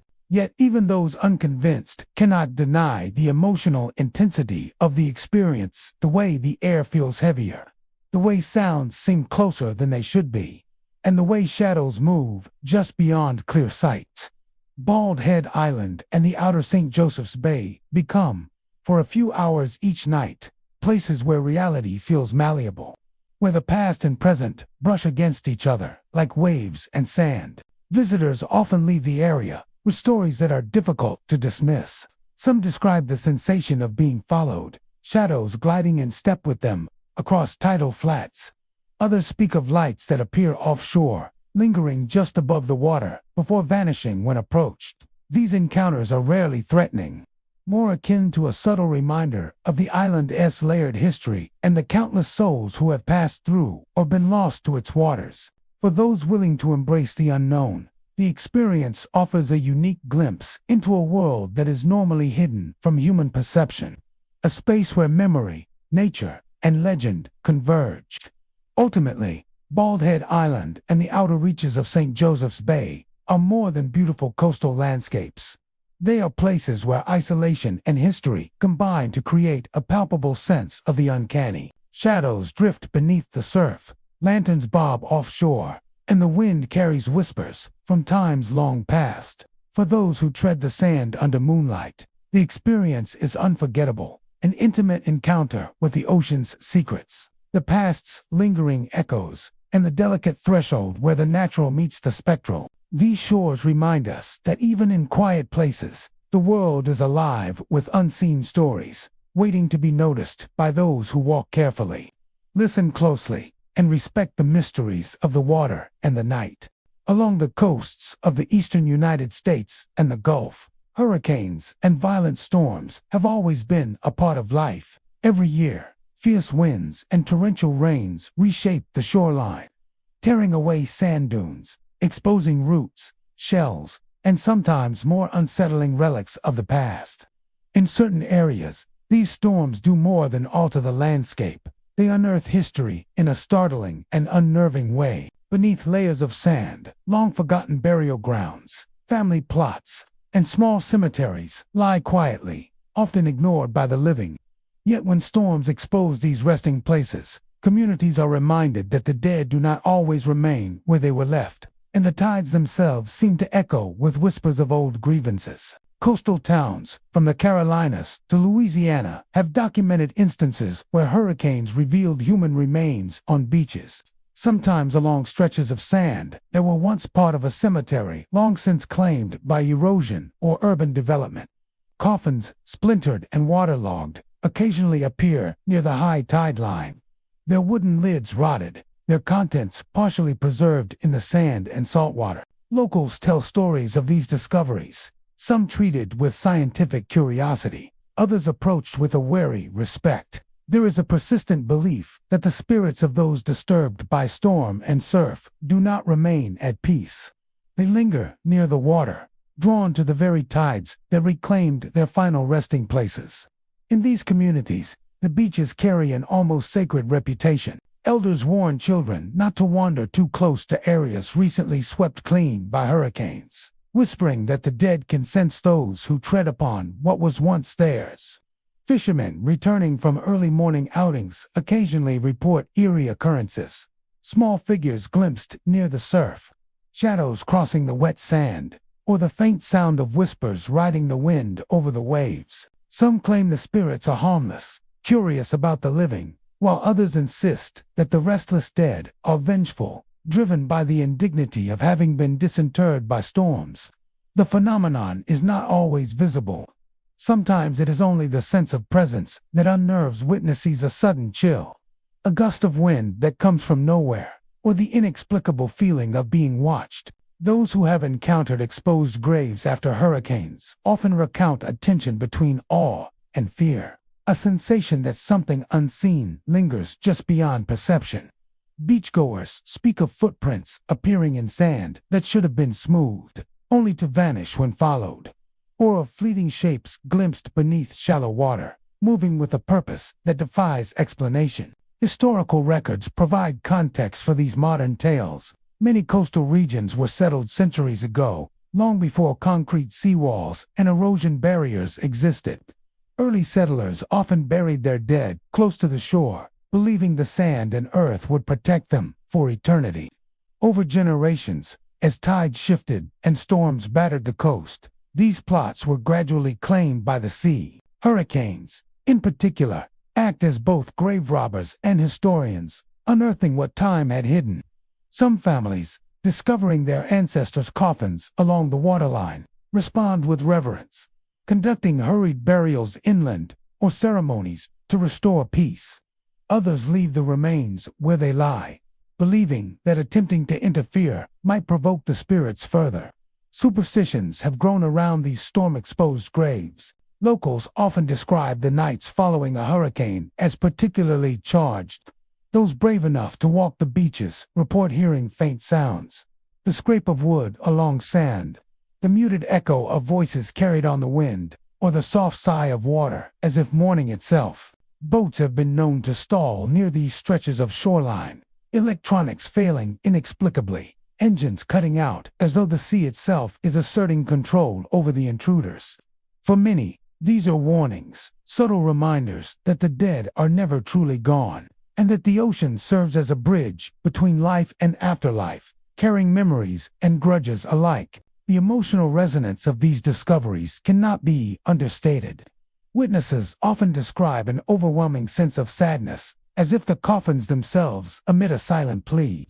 Children visiting the beaches after storms sometimes report seeing shadowy figures at the edge of the surf, hovering just beyond reach. Adults, more skeptical, nonetheless feel a twinge of unease, an instinctual understanding that the boundary between the living and the dead is unusually thin where storm and sand converge. Locals often say that these are not vengeful spirits in the traditional sense, but souls trying to reclaim what was theirs, drawn to the tides that once claimed them and the beaches that have slowly swallowed their resting places. Archaeologists and historians sometimes collaborate with communities to document these storm-battered sites, while scientific inquiry provides explanations for the preservation of wood, bone, and artifacts. It rarely dispels the human response to encountering long-buried dead.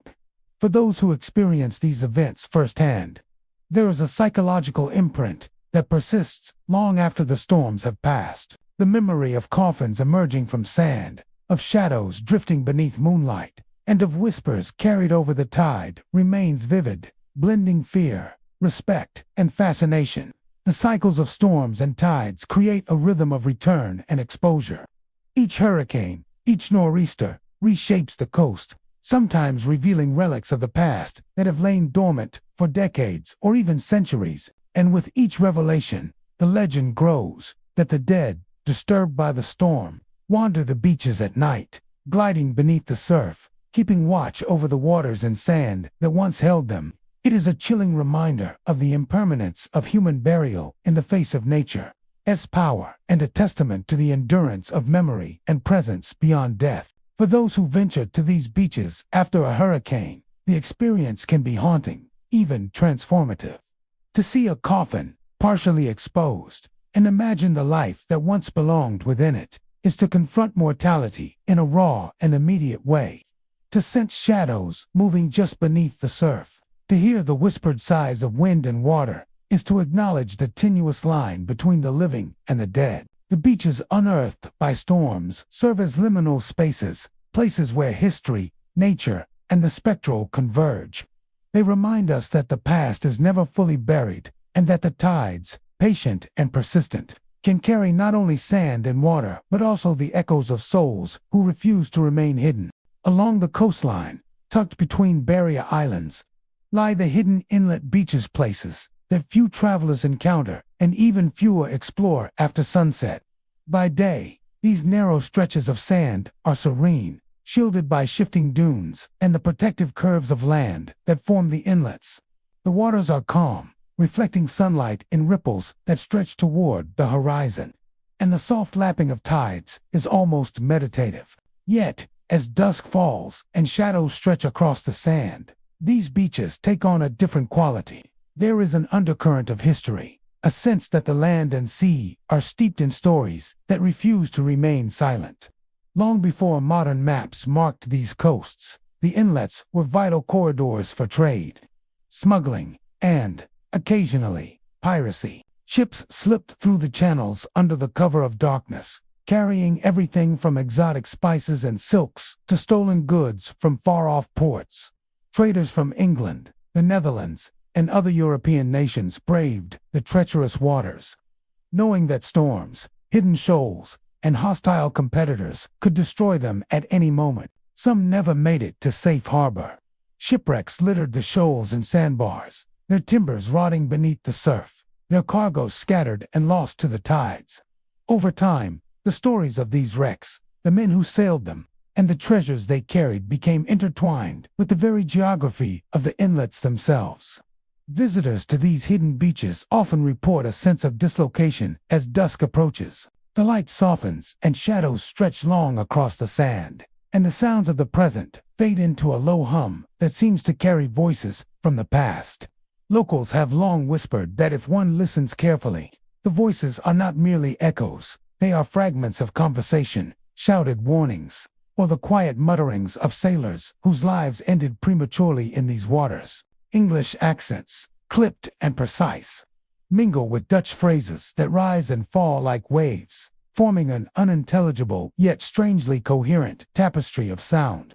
It is as if the inlet itself remembers, speaking the language of those who once navigated its channels. The tide seems to play a role in these experiences. As the water rises and falls, it carries sound across the inlets in unusual ways, amplifying whispers and sometimes creating the illusion of multiple speakers. Some who have ventured along the beaches at low tide describe hearing footsteps in the sand where no one walks, or the soft creak of ropes and masts as if ghostly crews are readying their vessels. The phenomenon is subtle, easily dismissed as imagination, yet those who have stayed long enough to observe patterns notice consistency. Certain coves seem to resonate more strongly, channels between dunes carrying sound farther than physics should allow. The effect is uncanny, leaving visitors with the unsettling impression that history is not only remembered but replayed over and over beneath moonlight. Shipwrecks themselves contribute to the eerie reputation of these inlets. Sunken hulls lie hidden beneath shallow water or buried in sand, their timbers occasionally revealed after storms or shifting tides.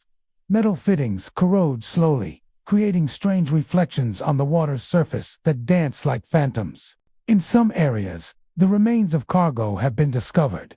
Ceramic jars, iron tools, fragments of cloth, and coins whose dates place them centuries in the past. Archaeologists and divers sometimes recover these artifacts, but even they admit that the feeling of the place is difficult to convey. The beaches themselves seem to act as custodians of memory, keeping the past present in ways that go beyond simple objects or documentation. There are personal accounts that amplify the legend. A fisherman, returning late from a day's work, once reported hearing a heated argument in Dutch as he navigated a channel, only to find the inlet empty. A couple camping near a hidden cove described hearing voices conversing in what they identified as 17th century English, interspersed with laughter and the sound of splashing water. When they approached a surf, the tide was calm and unbroken, yet the auditory phenomenon persisted. These experiences are often fleeting, vanishing as quickly as they appear, leaving witnesses unsure whether they have glimpsed a fragment of history or succumbed to imagination. Storms amplify the inlet's mysterious character. When winds drive waves across shallow sandbars, voices that were barely perceptible under calm conditions grow louder, more distinct. Occasionally, a shipwreck silhouette becomes visible just offshore, a dark shadow of timber and metal, though no vessel rests there in the daylight. Lightning sometimes illuminates shapes moving in the surf, fleeting forms that vanish before recognition. Even skeptics acknowledge the power of these moments. The combination of natural phenomena and accumulated history produces an atmosphere unlike any other. Local communities have woven these stories into their culture. Tales of pirates hiding treasure, shipwrecked traders, and phantom crews are passed down alongside practical knowledge about tides and currents. Ghost hunting excursions venture into the inlets at dusk, guided by those who understand both the folklore and the geography. Participants often report unusual sounds, shadowy figures moving along the shoreline, and even the sensation of being gently followed. There is a consensus that the inlets are sensitive, as if aware of human presence, and that respect is essential. Those who approach without caution often leave with a sense of unease, while those who tread lightly sometimes feel a quiet, almost protective acknowledgement from the unseen residents. The hidden inlet beaches serve as a bridge between centuries, connecting modern visitors with the lives and misfortunes of sailors long gone. The combination of geography, history, and natural acoustics creates a sensory experience where time feels fluid. When voices rise in English and Dutch, carried on the surf and wind, they remind those present that history is not only recorded in books or artifacts, but alive in memory and place. The tides carry more than water. They carry echoes, fragments of life and language that refuse to be forgotten. For those who wander these secluded sands, as twilight deepens, the experience can be both mesmerizing and unsettling. Shadowy forms drift just beneath the waterline. Faint whispers rise with the wind, and the rhythm of the surf seems to synchronize with the pulse of history itself. The hidden inlet beaches are more than picturesque stretches of sand.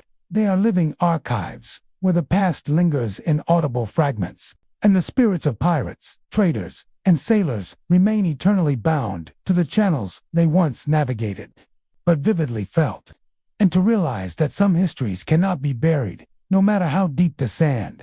Along the coastlines, where history and tide meet, there are beaches haunted by more than driftwood and seaweed. These are the shores near historic shipwrecks, places where Civil War vessels still rest beneath the waves, their timbers and iron fittings slowly clanged by salt water and sand. For generations, locals have whispered about the strange occurrences that accompany these wrecks. From ghostly lights glimmering offshore, to the faint, unmistakable groan of wood straining under unseen weight, beachcombers, fishermen, and curious visitors often speak of experiences that defy explanation. Encounters that suggest these old ships have never truly surrendered to the deep. During the Civil War, The Atlantic and Gulf coasts were littered with naval and merchant vessels. Some sunk in battle, others scuttled to avoid capture, and still more lost to storms while attempting to evade blockades. Shipbuilders and sailors could not have imagined that, decades later, their efforts would leave more than mere wreckage behind. Underwater, these vessels have become part of the seascape. Coral and barnacles claim the iron and timber. Fish weave through rotting holes, and tides gradually shift the sands that conceal them. Yet on certain nights, when the moon casts its silver light over the surf and the water is calm, the echoes of those bygone days seem to rise from the waves, whispering through the night. Beachgoers report a variety of unusual phenomena. Some see faint glimmers rising from beneath the waves, soft orbs of light that hover just above the waterline before drifting back into the depths. These lights are often described as lanterns or lamps. Their glow warm but flickering, as if carried by invisible hands along decks long since rotted away. Others speak of sounds: the deep creak of timbers, the subtle slap of rope against hull, the groan of a vessel as though straining under a phantom cargo. Many are convinced these are echoes of the original ships, their presence lingering as if the sea cannot let them go. The phenomenon is especially pronounced during storms or the nights following rough weather.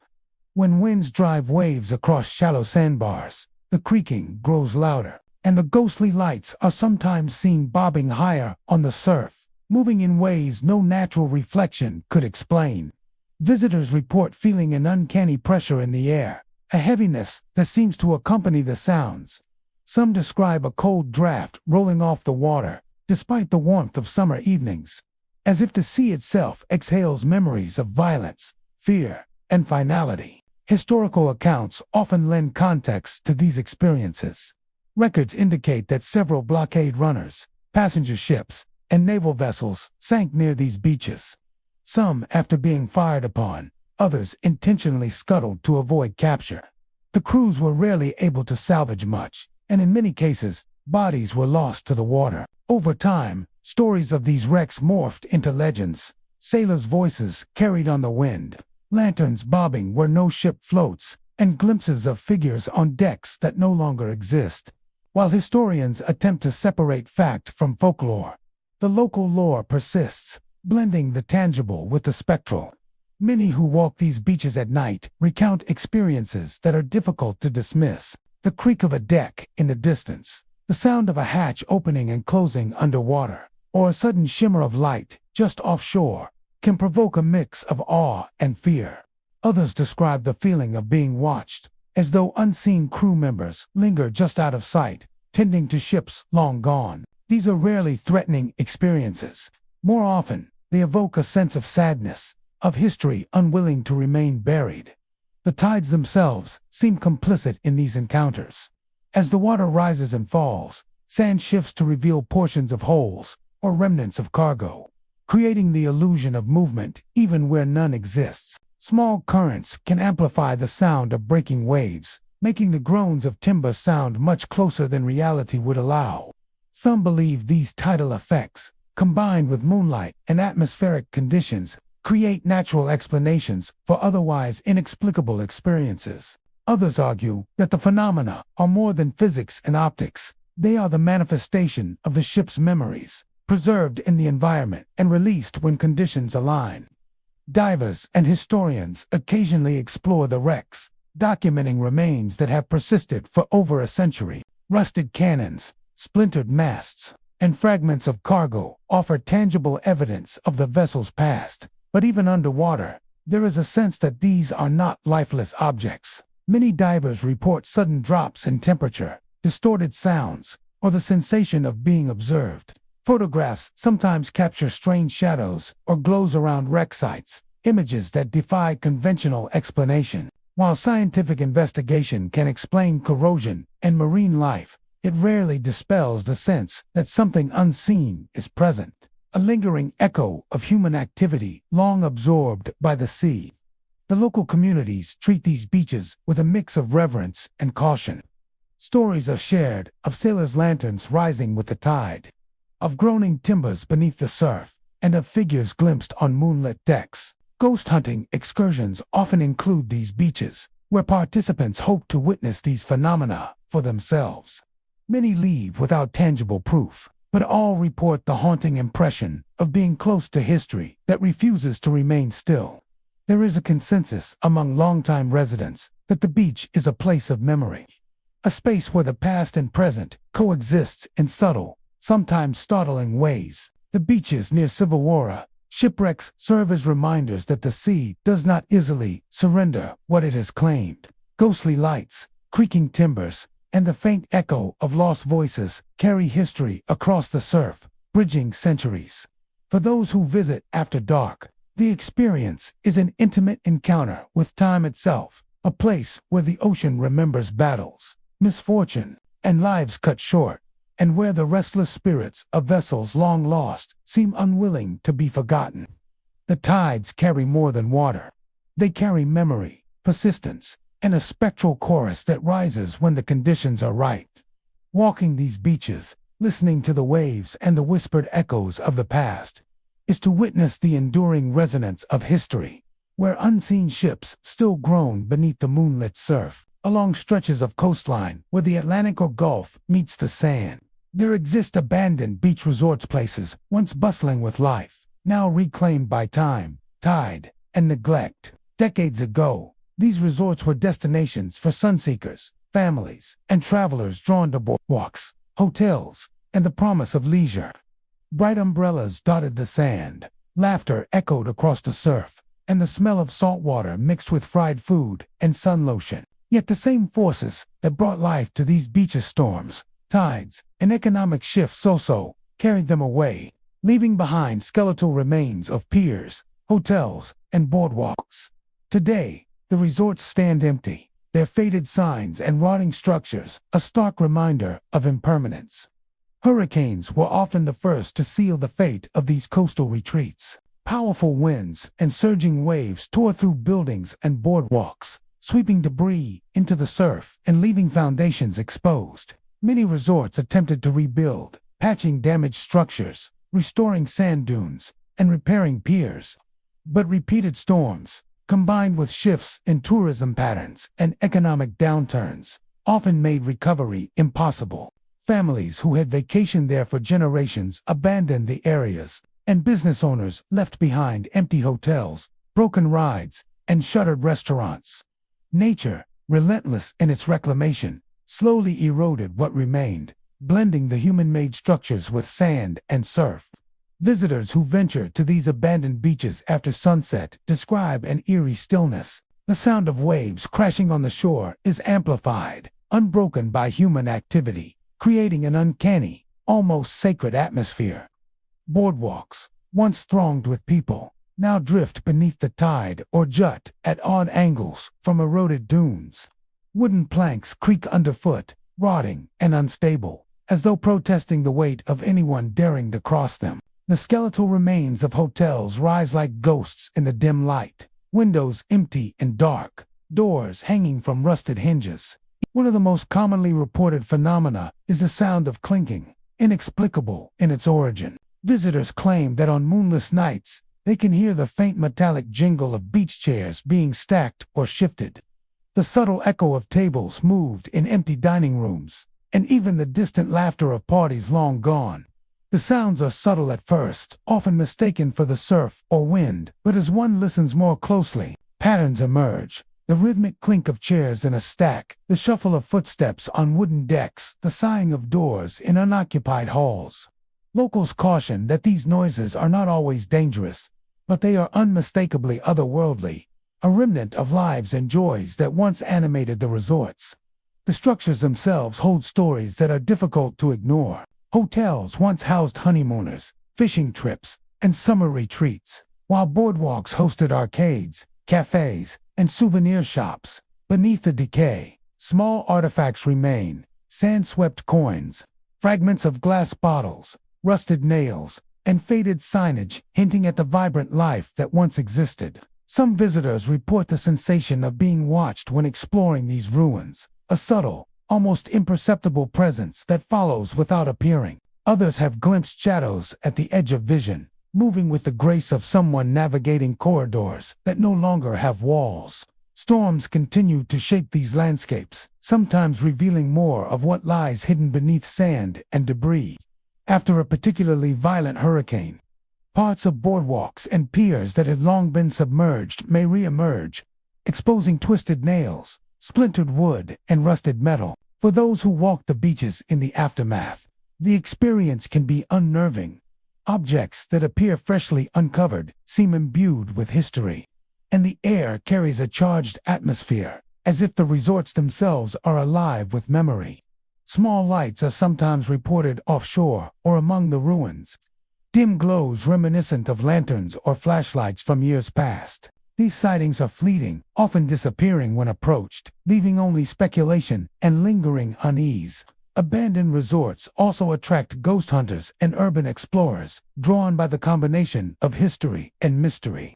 Those who venture at night often come prepared with cameras, audio recorders, and electromagnetic sensors, hoping to document the unexplainable. While some explanations are mundane, wind rattling broken shutters, waves striking debris, or animals moving through the ruins, there are consistent accounts of phenomena that defy easy interpretation. Whispered voices, footsteps on empty halls, and the faint rustle of unseen objects recur across locations, suggesting that these beaches are repositories for more than just physical artifacts. They are repositories for memory, sound, and residual energy. The emotional weight of these abandoned resorts is profound. They serve as reminders of impermanence, of the delicate balance between human ambition and natural forces. The juxtaposition of beauty and decay creates an atmosphere that is at once melancholic and captivating. Walking along sand littered with remnants of piers, exploring crumbling hotel halls, or pausing to listen to the faint clinking of chairs, visitors are confronted with both history and imagination. The resort's decline is not merely architectural, it is cultural, a record of lost vacations, missed opportunities, and the relentless passage of time. For those who linger into the night, the beaches offer a liminal space, a threshold between the living and the echoes of the past. Shadows stretch across the sand, blending with rotting structures, and the tide laps gently against the ruins, a constant reminder of the ocean's enduring presence. The abandoned resorts, once filled with laughter, music, and life, now whisper in subtle, haunting tones, telling stories that are half remembered but deeply felt. Even in their decay, they captivate, leaving visitors with a mix of awe, sadness, and a lingering sense that the beaches themselves are listening. These abandoned resorts are more than relics of leisure, lost to storms and economic decline. They are portals into history, arenas where memory lingers in the form of sound, shadow, and the slow encroachment of the ocean. The clink of beach chairs in nothingness, the sigh of wind through empty halls, and the flicker of unseen lights are reminders that life once existed here, and that even after decades of neglect, the echoes of that life refuse to disappear completely. Walking these shores is to encounter a space where time is fluid, where the ocean carries both sand and memory, and where the past continues to murmur softly to those willing to listen. Along certain stretches of coastline, where sand meets salt water and dunes rise like silent guardians, lie the remnants of family cemeteries, long abandoned yet never entirely forgotten.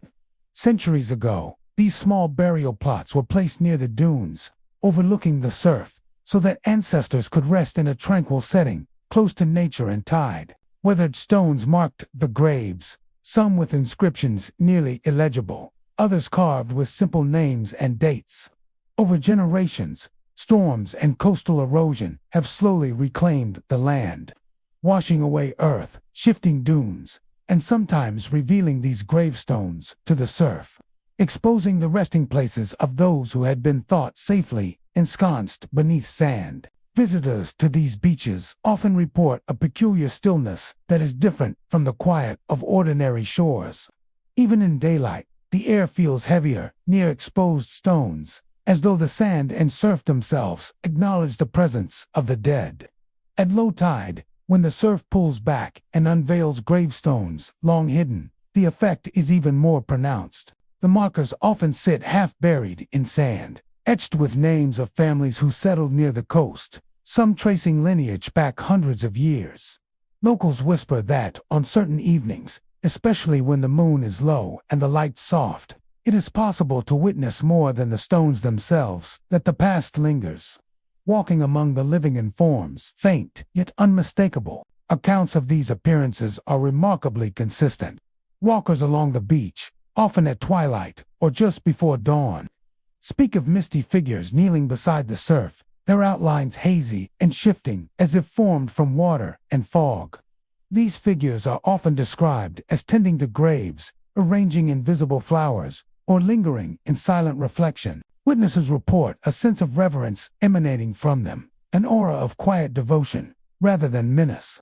The specters seem to recognize the beach as sacred ground, even if human intrusion has altered the landscape around them. The gravestones themselves sometimes tell stories that enhance the otherworldly experience. Simple markers etched with mother or father, dates spanning centuries, and family names long vanished from local memory offer glimpses into lives once lived. Some stones are cracked or eroded, others have shifted at odd angles, tilted by shifting dunes or the pull of tides. During particularly strong storms, the ocean can uncover entire family plots, revealing multiple stones aligned in a row or scattered across the sand. Walkers describe the strange sensation of moving among these remnants, a feeling that time has folded, that past and present coexist, and that every wave carries echoes of generations long gone. The surf seems to interact with these graves in uncanny ways. Some report that when footsteps approach, the sound of sand shifting is muffled, replaced by faint echoes of distant voices. At times, small mists rise off the water, forming shapes reminiscent of kneeling figures or hands extended in quiet devotion. The effect is subtle, often gone when examined closely, yet persistent enough to create a lasting impression. Even skeptics find themselves unsettled by the combination of wind, tide, and the mysterious alignment of stones, feeling that the beach is a liminal space, a threshold between the living and the dead. Erosion is both the enemy and the conduit of these experiences. Over the decades, storms and high tides have steadily worn away dunes, carrying sand into the surf, and sometimes leaving stones entirely exposed. Archaeologists and historians occasionally document these sites, recording the names, dates, and inscriptions while noting the patterns of coastal loss. Yet even with modern study, there is an element that defies explanation: the ephemeral figures, the sudden mists, and the sense of quiet devotion that some walkers claim to witness. These manifestations appear to be tied to the stones themselves, as if the memory of those buried remains, concentrated in sand and stone, capable of reaching out across the centuries. Locals have long respected the beaches as places of memory. Stories are shared of children who approach gravestones at low tide, only to see the faint outlines of ancestors bending over the markers, arranging flowers that no one can see. Fishermen sometimes pause in the water, noting a shadowy presence along the shore, and report feeling a wave of calm wash over them, an acknowledgement that the dead are near yet unthreatening. Even those who do not believe in spirits admit that the beaches feel different from other coastal stretches, a kind of sacred atmosphere, a weightless reverence carried on the wind. On moonless nights, when the tide retreats and the dunes cast long shadows, the cemetery beaches are at their most evocative. Walkers describe a sense of being observed, not in malice but in quiet recognition.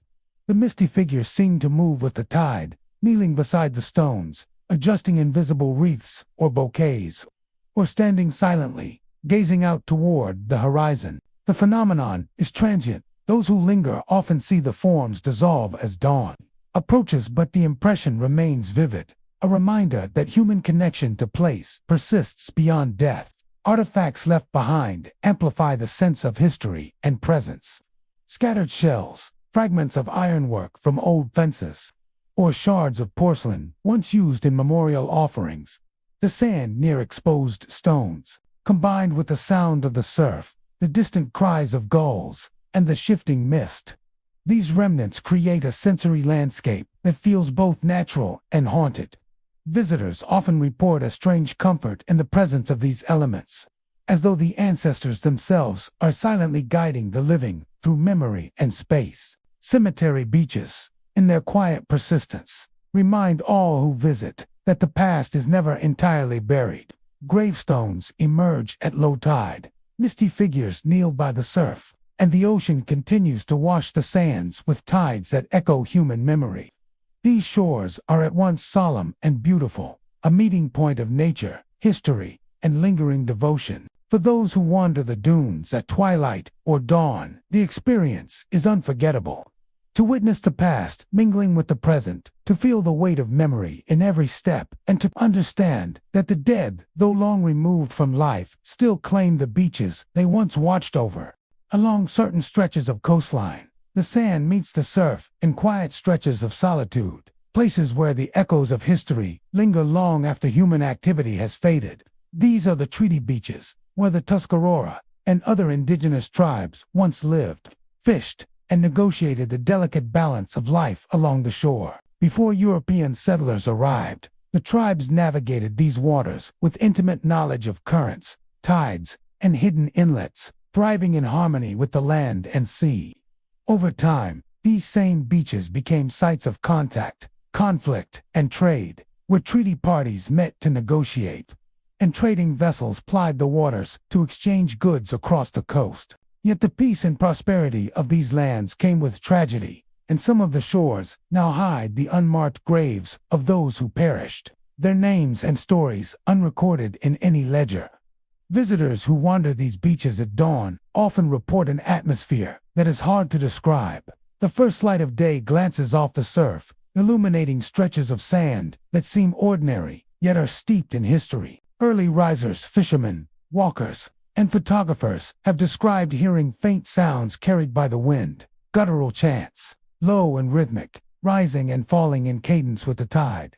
The noises are subtle at first, almost indistinguishable from the whisper of waves or the cry of gulls. But as the listener grows attuned, patterns emerge, as if voices from the past are speaking across centuries. Ghost hunters and paranormal enthusiasts who explore these beaches speak of these chants with reverence and unease, noting that they are often heard near areas where treaty parties once convened or where trading vessels sank during storms. Historical records confirm that these beaches were often meeting grounds for important negotiations between tribes and later settlers. Treaties were signed in relative peace, but disputes and misunderstandings sometimes erupted into violence, leaving casualties whose bodies were buried in shallow, unmarked graves along the dunes or near tidal flats. Shipwrecks were another common source of loss. Vessels overloaded with goods, caught in sudden storms, sometimes capsized within sight of shore. Crew and passengers were seldom recovered, and over time, the precise locations of many burials were lost to erosion, shifting sands, and the relentless advance of tides. Today, some of these spots lie exposed during low tide or after storms, the surf revealing fragments of timbers, pottery, or the occasional bone, though most graves remain unseen and undocumented. The combination of history and natural acoustics contributes to the eerie phenomena reported by modern visitors. Wind carries sounds over the sand in ways that can make a whisper from a dozen yards away seem right beside the listener. When conditions are right, the chants seem to ebb and flow with the tides, rising louder as the surf retreats and fading as waves break along the shore. Observers describe them as guttural, resonant, and oddly structured, neither fully languid nor mere wind. Some have suggested that they are residual energies, echoes of ceremonies, prayers, or warnings from those who perished in conflict or disaster, imprinted upon the beach itself. Explorers of the treaty beaches note other subtle signs of presence. Footprints sometimes appear in sand long smoothed by surf, only to vanish moments later. Shadows are glimpsed moving along the dunes where none should be, and flickers of light, whether from reflections or phenomena unexplained, are reported near areas where trading vessels once docked or sank. Though these manifestations are rarely threatening, they carry a weight of solemnity. a reminder that the shores have witnessed lives and deaths intimately tied to human history and nature's unpredictability. Storms often intensify these experiences. When winds push waves across the sand, uncovering hidden objects or altering the dunes, the chants are said to grow more distinct. Ghost hunters report that during these times, it is easier to sense a presence, a subtle tension in the air that seems to resonate with the rhythm of the surf. The buried histories of treaty negotiations, conflicts, and lost vessels seem to surface with the changing tides. And even skeptics cannot deny the emotional impact of the experience, the uncanny sensation of being observed, of walking among layers of past events that are both invisible and palpable. Archaeological studies have attempted to document the treaty beaches and the graves they conceal. Fragments of pottery, tools, and trade goods occasionally surface, confirming the presence of both indigenous populations and early settlers. Historians have mapped likely locations of treaty meetings, trading posts, and shipwrecks, yet the unmarked graves remain largely unidentified. For those who explore the beaches, the lack of documentation adds to the sense of mystery. There is no certainty about who once walked these sands, who fell in battle or accident, or whose bones lie beneath shifting dunes, waiting to be acknowledged. Locals who live near these coasts pass down stories of the beach's strange qualities. Fishermen speak of mist rising from the dunes at dawn, carrying the faint chant of voices just beyond comprehension. Walkers report the sensation of being guided along certain stretches of sand, drawn toward points where the surf uncovers stones or artifacts. Many approach these places with reverence, leaving small offerings of shells or flowers, paying homage to ancestors long removed from the living memory. The collective consciousness of community and history imbues the treaty beaches with a haunting dignity, a quiet insistence that the past is never fully gone. For modern visitors, the experience of walking these beaches can be transformative. The low chants, the wind shifting over exposed sand and timbers, and the occasional glimpse of misty figures near low dunes combine to create a sensory tapestry unlike any ordinary shoreline. There is a sense of continuity between past and present, a recognition that the land has memory, and that those who died here, whether through accident, battle, or disease, still exert a subtle influence over the place. Even when no physical evidence remains, the air, the surf, and the wind carry the presence of those long gone. Treaty beaches and the undocumented graves they conceal serve as reminders that history is not always recorded in books or monuments. Some stories survive only in memory, in whispers on the wind, and in the enduring rhythms of the surf. The Tuscarora and other tribes, the settlers, the lost sailors and traders, are present in this liminal space, their existence layered beneath the dunes and tides. For those who walk these shores at dawn, listening for the guttural chants, observing the surf and mist, the experience is at once humbling and haunting, a direct connection to the past, one that transcends time, documentation, and even death itself. On the most remote stretches of coastline, where the glow of human habitation fades and the sound of waves becomes a constant companion, the midnight shores awaken in ways that are both subtle and profound. Here, the sand stretches endlessly, unbroken by boardwalks, hotels, or even driftwood left by careless visitors. The surf moves with hypnotic rhythm, carrying the scent of salt and seaweed, and the wind shifts across dunes that rise and fall like the memory of forgotten tides. At these hours, beyond the reach of artificial light and modern sound, the beaches seem to exist outside time, a threshold where the living and the unseen brush against one another. Visitors who come to these stretches of sand often describe an immediate sense of isolation. Even on nights when other explorers are nearby, the darkness seems almost tangible, enveloping everything, and the horizon disappears into blackness, leaving only the whisper of water and the soft hiss of sand underfoot. In this quiet, every sound is amplified. The distant cry of a gull, the gentle slap of waves, and, occasionally, the unmistakable impression of a footstep trailing behind, though no one else is present. Some who have walked these shores at midnight insist that this is no trick of the imagination. The footstep carries weight, pressure, and timing that suggests a presence, deliberate and aware, moving along the surf as if the shoreline itself is inhabited by beings unseen. Orbs of light are another frequent phenomenon reported on the remote beaches. Visitors describe seeing a faint glow hovering just above the water, sometimes pulsating gently, as though breathing with the tide. These lights can appear singular, like a lantern bobbing on distant waves, or divide into two, splitting and vanishing beneath the surf without a trace.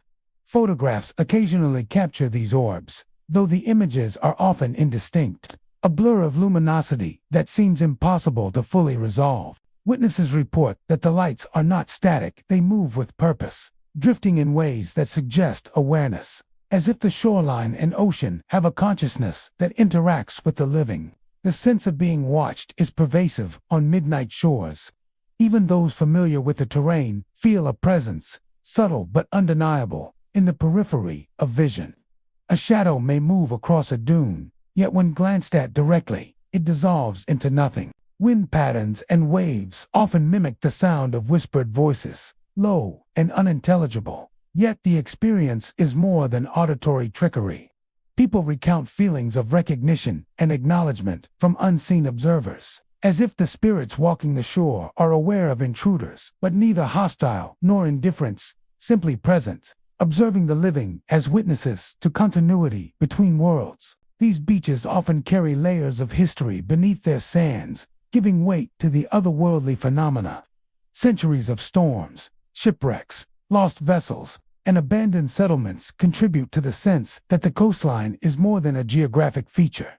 It is a repository for memory. Waves break over stones and timbers long claimed by the ocean, carrying stories and rhythm with the tide. Footprints in the sand sometimes appear abruptly, leading nowhere, vanishing as mysteriously as they arrive.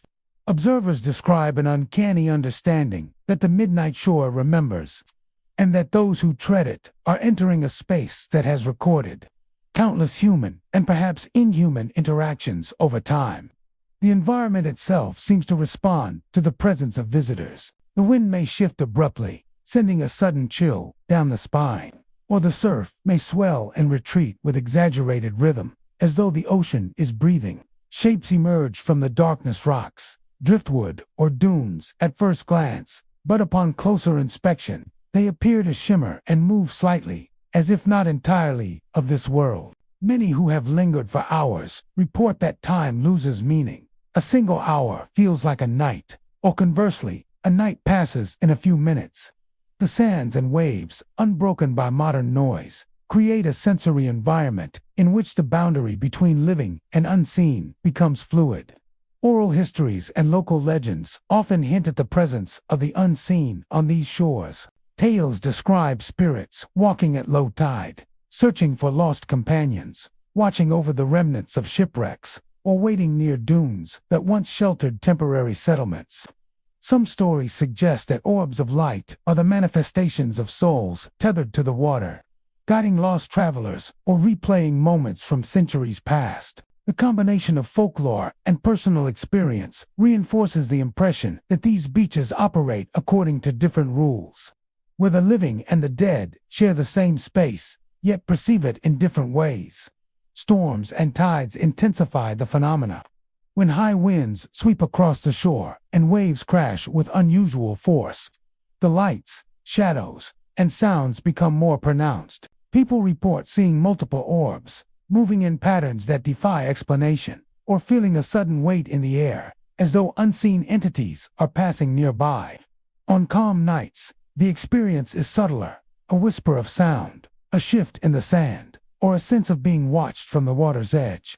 In both cases, the effect is transformative, evoking a mixture of awe, fear, and reverence. Those who visit midnight shores frequently describe a psychological impact that lingers long after leaving. The experience is not simply about fear, but about connection, feeling oneself part of a continuum that includes the unseen, the historical, and the elemental forces of the coastline.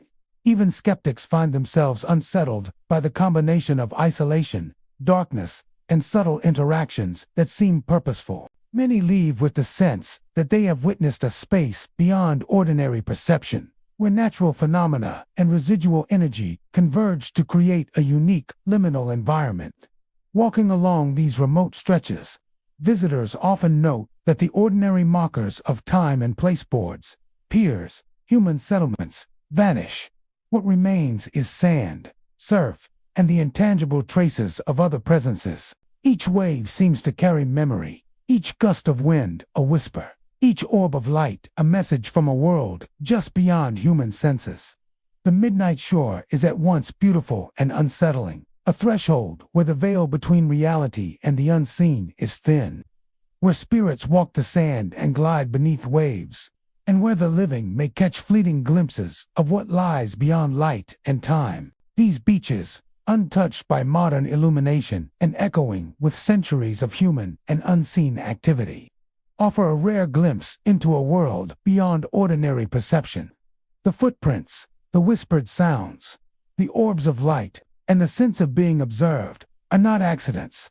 They are markers of presence, reminders that the shoreline holds more than the physical. To walk here is to acknowledge that the past, the unseen, and the eternal converge, leaving those who venture after dark with a haunting awareness. The midnight shores are not empty, and the spirits that traverse them remain steadfast, unseen, yet profoundly present. Thank you for walking these haunted sands with us tonight. The waves may still crash, the gulls still cry, but if you listen carefully at dusk, you might hear footsteps in the surf that don't match your own. Maybe you'll sense a gaze from the dunes, or glimpse a shape slipping beneath moon-washed water. Whether you believe in ghosts or not, remember this: every shore holds its memories, and every tide draws them near. Until next time, keep your flashlight steady, your feet on the sand, and your mind open to the stories whispered in the salt wind. Sleep well and listen for the whisper of sand and surf.